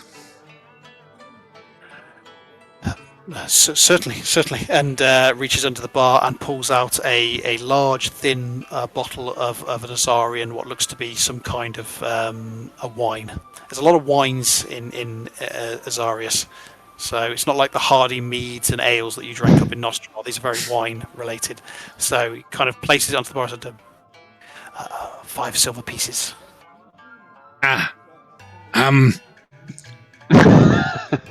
sort of looking around, picks out the rock out of his pants, and he just sort of shyly taps on it and goes, Okay.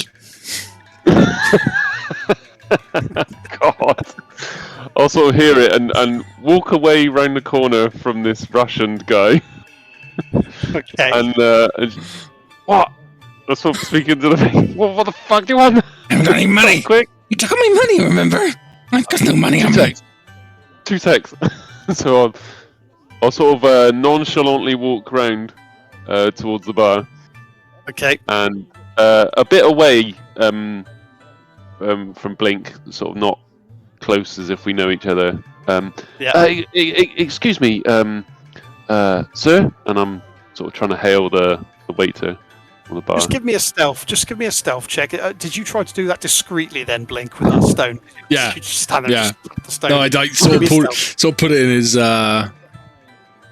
stealth. You know. Give me a stealth check. Let's just see. Here it comes. See what happens. 23.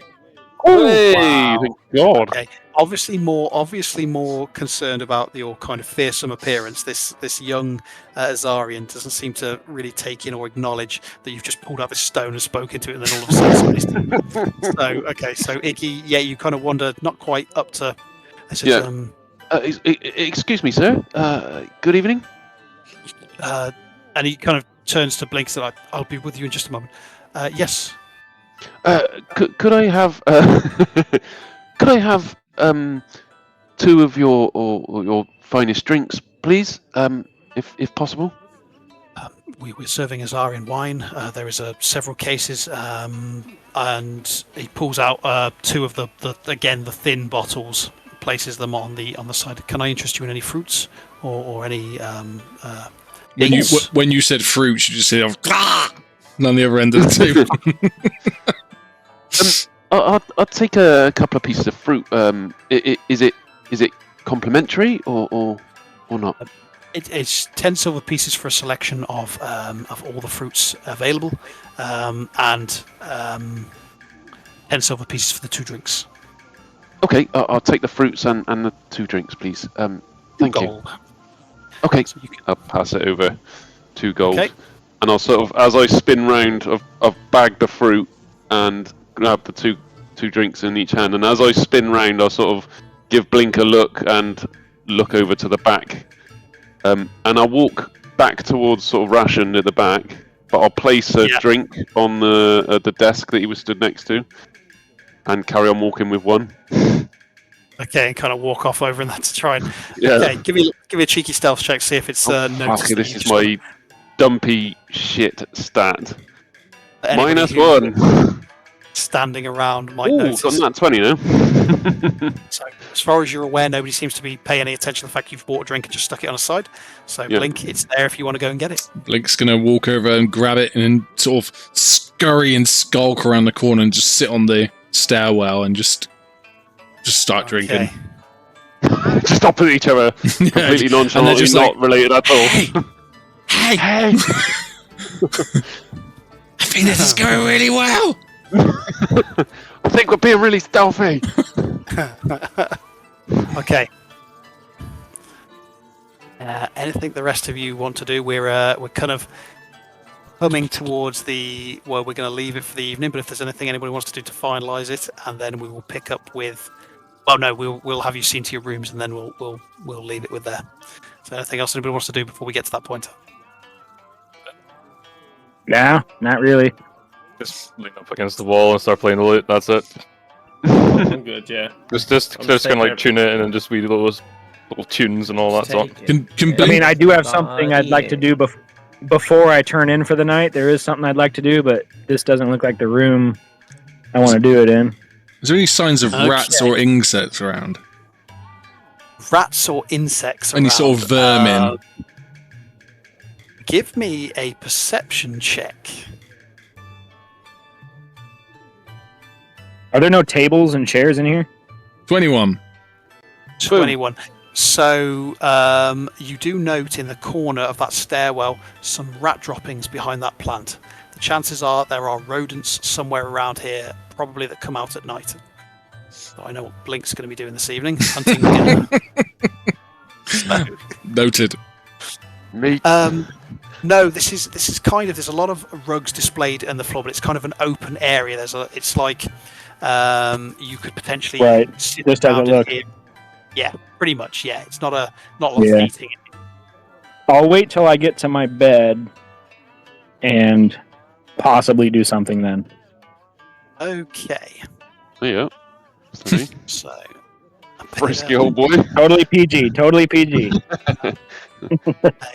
a bit of time. Let's just play a couple of cards where they're going to be.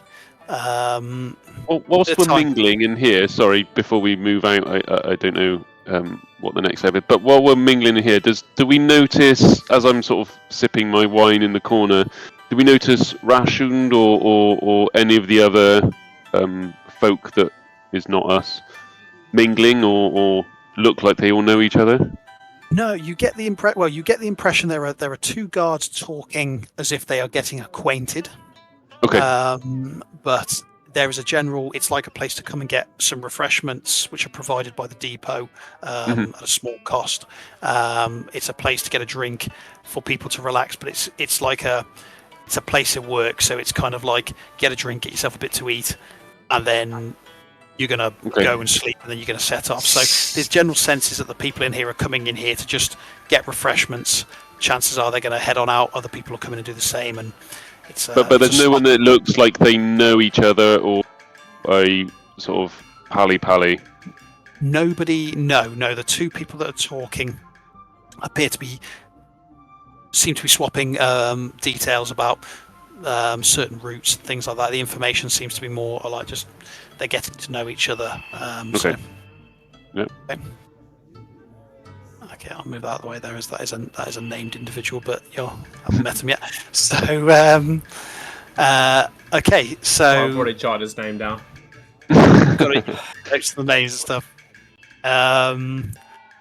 Okay, as a bit of time goes on, you can either go and find your steward, or you can wait to see if anybody goes out. A few people will come in and go, etc. Russian will head out. You kind of get to the point where there's a brief moment where you're pretty much occupying the space. Apart from that depot staff that just seems to be pottering in the corner, it's really just the five of you in here. I'll start moseying up toward bed. Towards bed. Okay. Well, Blink, you've got a set of stairs behind you. Let's see how good this goes. Let's go upper. let's go upper floor. So you guys aren't there. You're going to have come in from. I'm assuming you're all going to go up together, yeah? Not together, but you're all Not looking together, for- but in yeah. I was going to Different just see if there was any rodents before we left. Okay. Now that it's got a bit quieter in that thing. I will. You kind of say about an hour's passing. You at the point now where you'll be down there. If anything's going to come out scurrying, you could sit and poised and wait for it. So Blink is waiting for his dinner to come scurrying by. And let me just catch up to where people are. And the four of you head on up. So in terms of the four of you heading on up, you're at the upper levels and you see there's small tables, some seating areas dotted around the outside of and then this kind of balcony that looks down on the lower section where you were before. You see the steward is stood on the far side, appears to be talking to a guard. But apart from that, you have it's rooms all the way around, but there's no indication as to which ones are yours. So Iggy's gonna approach the steward. I guess wander round. Okay, so I'm moving Iggy. Anybody going with Iggy at all? Oh no, Excuse you do me. this all just kind of. Okay. The arts queen. Yeah. So Iggy, as you approach this, the steward is talking, and the caravan guard has the back to you, and the caravan guard kind of nods, and the steward turns around. Yes, and approaches. Good evening. Apologies to interrupt. I'm just looking for my room. I don't know. There's obviously a lot of rooms, and they haven't got names. So I was just inquiring about which room would be good to occupy. Let me see what we still have available. Okay, I can place you in a room across the way there, and gestures over the shoulder to the far side, and she's about to walk you over there. Said, for your interest, there is a lavatory directly behind you. And let's see if there's. In fact, hilariously, no. She says there's a lavatory behind you, and there is also a washroom across the way, and there is also somewhere that serves breakfast in the morning, and points. And there's a small across the way there. There's a room that you've passed, but the door was closed. Okay.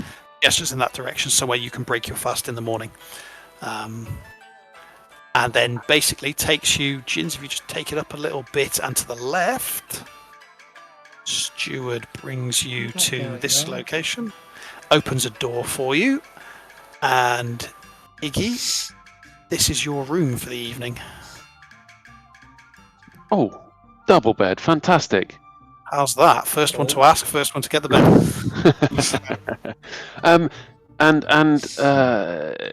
Is did you say the washroom or the lavatory's close, or the opposite side? Sorry.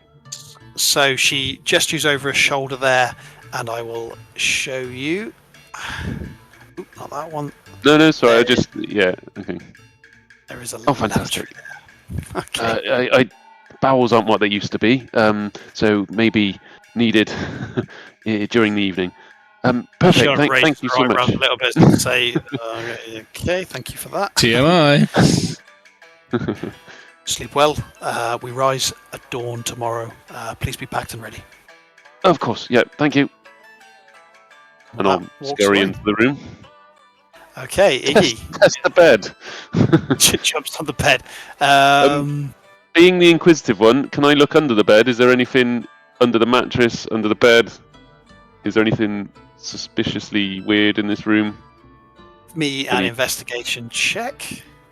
You've got a small bureau in there, a small chest of drawers, Oh, bed, 19. bedside tables.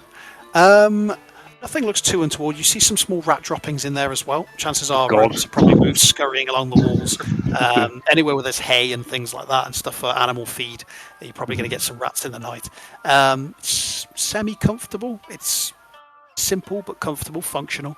There's no bits of scrap paper with anything of interest written on it. It looks like whoever's occupied this room previously, it's kept relatively clean and clear. Okay. Just two quick questions, and I'll leave the rest of the guys to it. Is there any other windows or openings in this room? There is not. There is a small candle there. You're probably going to need to light it pretty soon because it's going to be pitch black. There's no windows. There's nothing above. It's cool and dark, and it's sandstone on the outside. Okay, I'll do that straight after. I just want to check either side of the wall and sort of just listen. Do I hear any sort of adjacent voices, conversations, movements? Is there anybody occupying any of these? Okay, go to the bottom side and give me a perception check.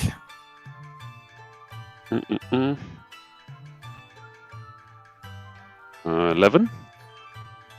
Okay, you listen for a period of time.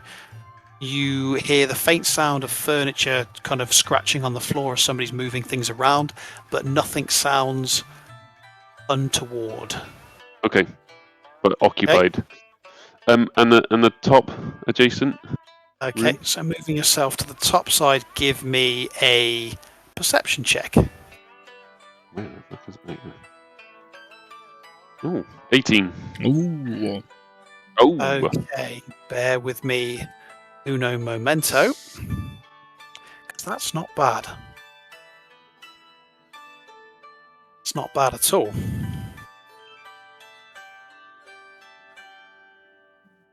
I'll leave you leave you in suspense for a second while I just update something. Iggy hears the plan of everything.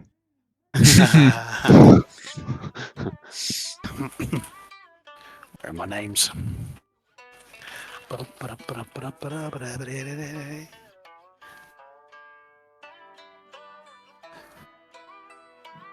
Okay. You hear a headboard going bang, bang, bang, bang, bang. Okay. Oh my god! It's like I'm a kid again and listening to my parents' bedroom. Go on. Take it up a little bit, Jins, and zoom in a little bit. Ooh. Iggy, you found yourself in the adjacent room Ooh. to Master Boss's. Fucking full-on bedroom. Look at that. What's going on in there? There you Master Shavik and Master Voss having a little good time. Two mass debaters in there. Okay. You listen as you kind of Fuck's sake. as you try to ignore the kind of the bit of the ruckus from the moving, whatever the scraping of furniture. You're trying to pick out bits of information, but you're leaning against it. There's certain little cracks in the wall that lend themselves to this. You hear the two individuals talking in what seems to be hushed tones. Okay. Master Shavik starts with, "I don't like it. We are being paid a significant amount of money to reach Azeroth by a certain date. And there's a lot on the line. Any deviation will cost us in coin." Master says, "I am well aware of this. However, any losses that we make for the deviation will be made up threefold. I know the route. I am certain we can make time up the other side. It is a small deviation of 2 to 3 days." The trade master goes away. "It is not just the cost in coin that I am concerned about. You have told me where we are going, and I know full well in order to reach that location, we will need to deviate through certain regions that I would prefer we avoided." Master Boss comes back with the manpower that we have, I see minimal risk. And the trade master immediately snaps back, "It is never minimal risk. The Jardin region is not to be trifled with." Because don't talk to me about the Jardin. It is nothing but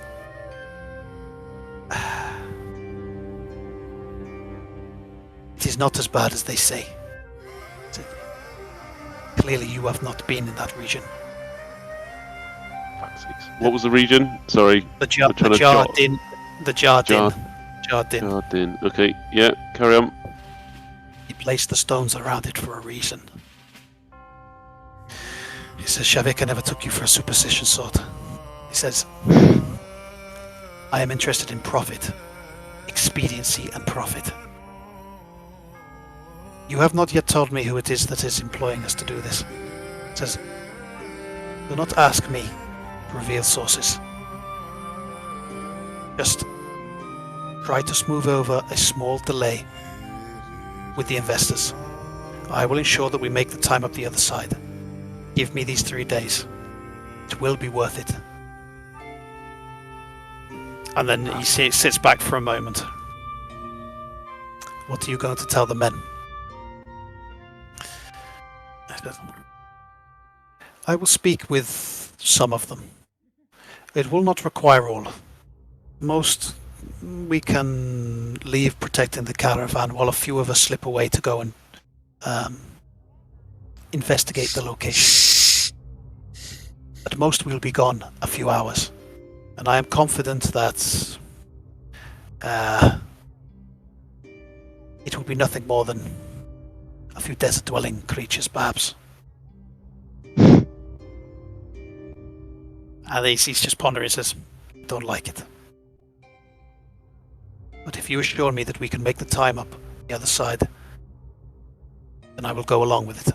He says, for now, speak nothing. Till we get clear of the city and we put it behind us, say nothing. I will speak to my men separately. He says, Voss, I hope you know what you're doing. And with that, he stands up and goes to exit. Okay. Iggy sort of peels his ear from back of the wall and is like, I'll wait for Blink to get to his room. Blink, Alpha Bravo, come in. 1 2 1 2 1 2. What? Let me just go. I'm trying to hunt some goddamn rats. Call me when you're back to your room. Bloody stone.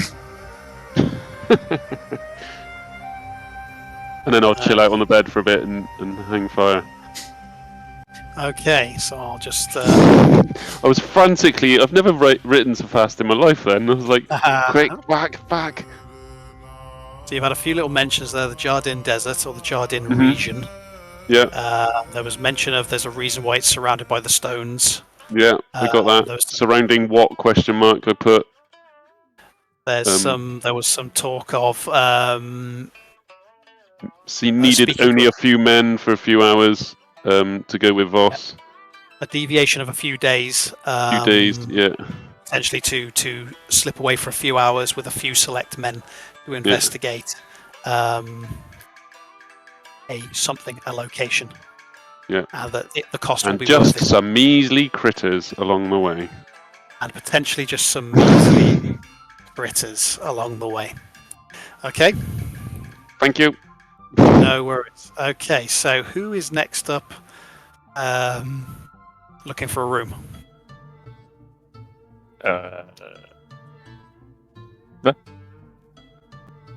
I'll go over to the edge of the little rampart there, and I'll shout across to Stuart. I can see on the side, like, Miss, where is the rooms for the guards?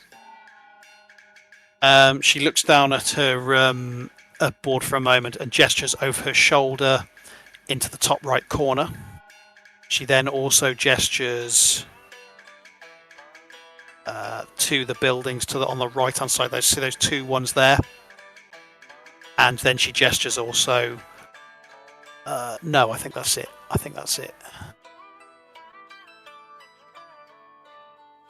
So you've got some on the top, you've got some on the right there, and you see one of the guards actually coming out of and standing by the doorway up in the top right by one of those assigned locations. Thank you very much. I'll start making my way out. Okay. Oh, I was going to take I'll let you travel up in that direction, and I will open it up for you to show you.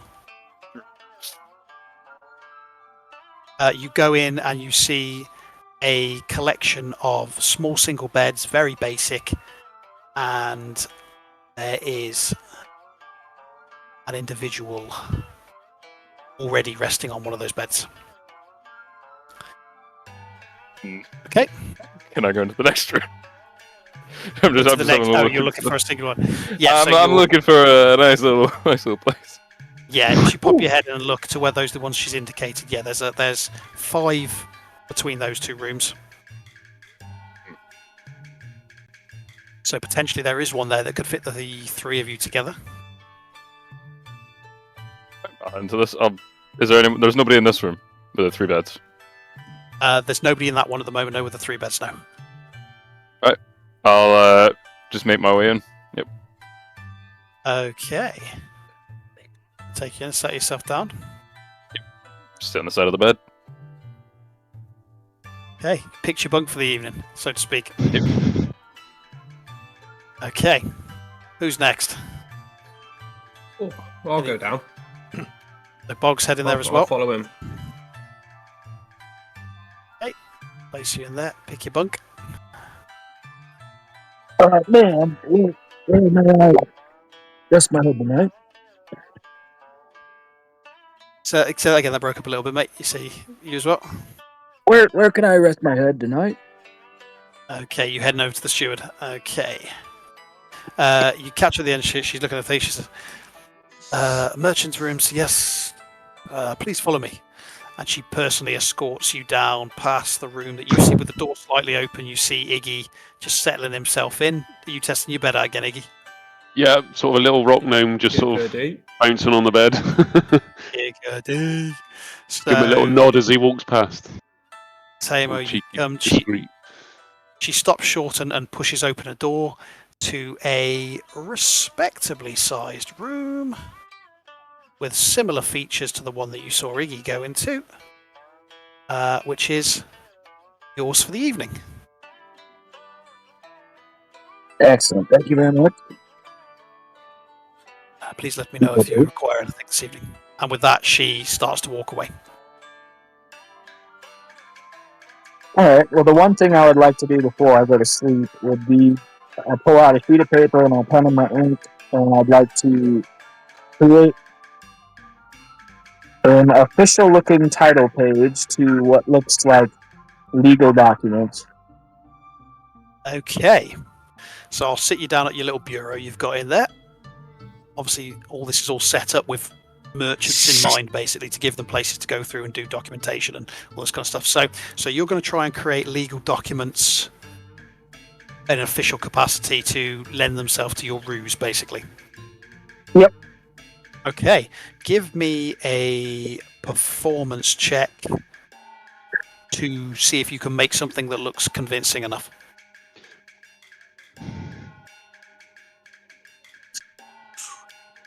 Okay.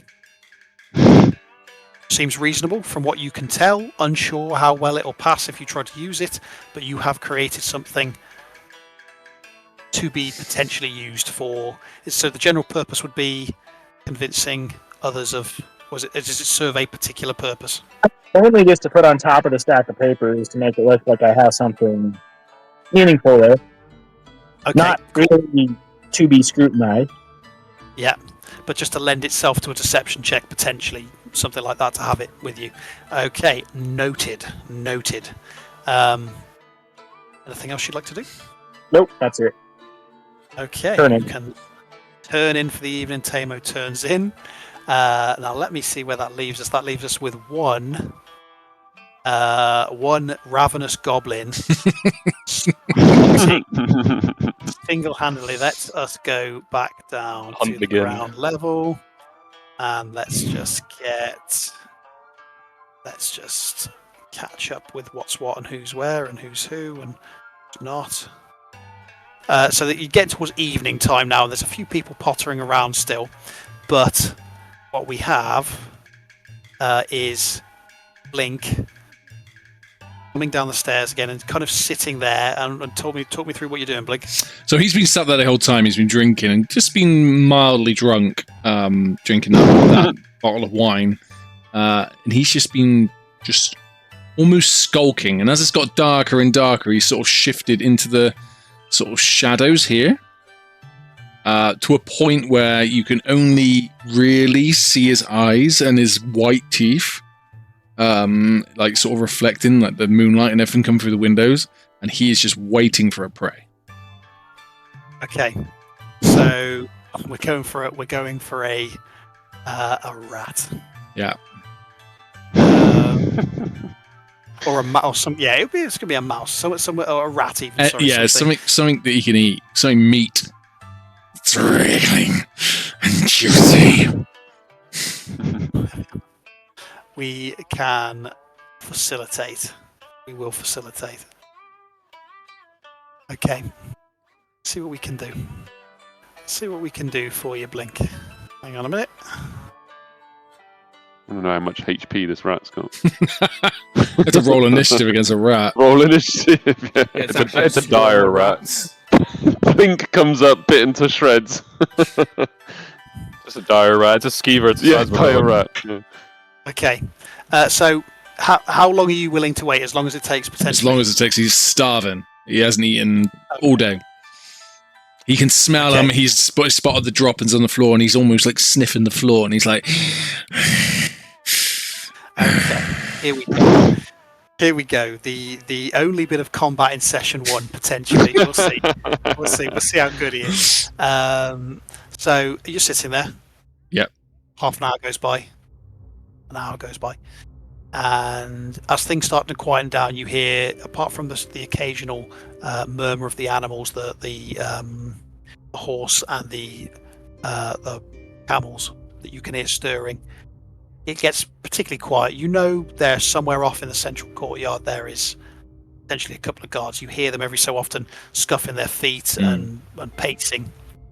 Apart from that, it's reasonably quiet. Give me a perception check. Perception. Oh no, 5. Oh Okay. no. Okay. He's going to move up to the main area now. It's just with that 5 having a look around. Ugh. So you don't hear anything that triggers, but you've moved up, you say. Okay. So as you turn and look out, give me a stealth check. Stealth check. As you move up, give me a stealth check. 22. Okay, so not hearing anything, you creep up to the edge of that wall. Mm-hmm. And I am just gazing through the entire. I got dark vision, 60 foot, so I can see everything in there. I'm analysing the fruit in front. 'Cause if something's coming in, it's coming for that fruit. So I've got my bow out, and it's my long bow, and it's drawn, and the quivers, the arrows in the quiver, and it's ready to go. very astutely, you sense that something is in there. Your first perception check, you haven't seen it yet. But there, you sense something's in there. Give me another perception check. You've probably got maybe 3 or 4 attempts to spot this thing before it's going to scurry off. So see how well you can do on. 21. Okay, easily enough as you. Dinner. As you sitting there lying in wait, a little bugger comes scurrying in. He got 10 feet because of the. He was going to go in, grab some food, and go out the other door. Nice. So it's whether you could spot him before. So as you are sitting there lying in wait, he kind of comes up on his hind legs and he's reaching for the apples in that. Okay. Okay. With that, What are you doing? I'm going to fire my longbow at him. Okay. Roll for an attack. Come on, It's gonna be longbow. 17. Yeah, you're definitely going to hit him with a 17. Yeah. So 6 points of damage. he's got 1 HP. So literally, this thing is going to. He's about. It's pretty sizable. So so not only is he's reaching for the apple, the bow, the arrow pins him to the wood. Nice. So you hear that squeak of the and he is out. Blink's gonna walk up and just pull the arrow out of the sort of bar and just start chewing on the rat. It's still wriggling, it's still moving, and he's just gonna eat it like it's a rat kebab, fur and all. And he's So biting the head off his he's going to town. One dead rat. That's dinner. That's a ration for you to consume this evening. No requirement for. So as the kind of final thing, we're going to wrap it up as it is 1:20. Yeah. Do you want to spend any more time getting any more rat kebabs this evening for rations? No, he's gonna head upstairs. Okay. He's gonna tap before he goes upstairs. He's gonna tap on his stone and go, Iggy, the fuck does the thing work? Iggy, you there? Yeah, sorry, come in. Is this thing working? Can you hear me? And sort of tapping on the stone. Right, bit of info for you. So Before you say that, what room you in? I'll come and meet you.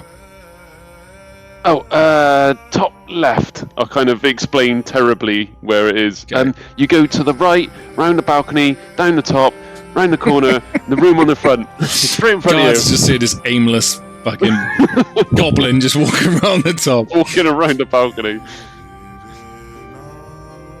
It's kind of aimlessly walking around and eventually find your way to. Yes. Oh, nice sound effects like that. Is that you? Yeah. Tell me I'll everything. sort of open it, and demonstrate it. Iggy can tell me everything, and I will converse the what I heard, Master Voss and Master Shavik talking about. How do you converse it? I'll just explain what I heard, really, and basically the notes I wrote down were sort of they're both in on it, but Master Voss seems to be driving the whole need to divert caravan, and the desert of the Jardin Desert and some surrounding stones surrounding something, but we don't know what. And then, but Blink. The important part is, Yeah. I think Voss needs a few good men to go with. Maybe you could be one of those good men and convince the other two guys. I mean, convince him you're good with what you do. I mean, kill things. you can just see blood around his mouth, and he just goes, and there's like this tail just goes into his mouth. So I've relayed a lot of that information in a very short space of time, but essentially give him the gist of what we overheard. Blink's just gonna sleep on Iggy's floor. Okay. Well, I was thinking maybe you sleep in the barracks and be one of the guards, and if you overhear anything, I gotta protect you. you stay here. That's fine. You just stay on my floor. I mean, it's a double bed, but He's just like he's like a dog at the foot of the bed, just like on the floor. So, as we settle in for the night, and Blink curled up at the bottom of the bed, I'll be like, like when you're at your sleepover around your mates, and I'll sort of just like, Blink, you still awake? Yeah. Just, that lady. Do you reckon that the one we saw chatting to that Dragonborn in the market? Do you think that's part of the other group that are looking for this artifact? Maybe. Oh, I mean, keep an eye out. I hope not. I don't want to kill pretty lady. Well, no, nor do I. I will maybe help, but something to think about. Anyway, sleep tight. And with finishing off your bit of your drink and taking your few provisions up there in terms of your fruits or whatever, the evening persists and it grows quiet. And that, guys, is where we will leave it for the end of session 1, with you Awesome. prepared to wake up in the morning and Nice. set off out. All right. Awesome wicked. stuff. Well I got- in, guys. the most amount in my new book, may I add. Oh, very nice. Shit ton of notes now. Yeah, you got to go and digest all those now. Yeah, no, That's great fun. sesh, Timber. That was wicked. Yeah, thank you everybody. Thank you everybody tuning in as well and joining us. And yeah, no, we'll get something out there for session 2 of Sound of Scripture as soon as possible. Can't wait. All right. Absolutely. Good night, everybody. Bye, Thank you very everybody. much. Cheers, guys. Goodbye. Bye. Bye.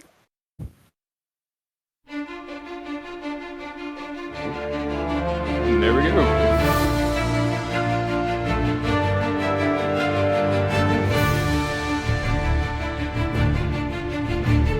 Shadows rise, the dice are cast, legends forged in echoes.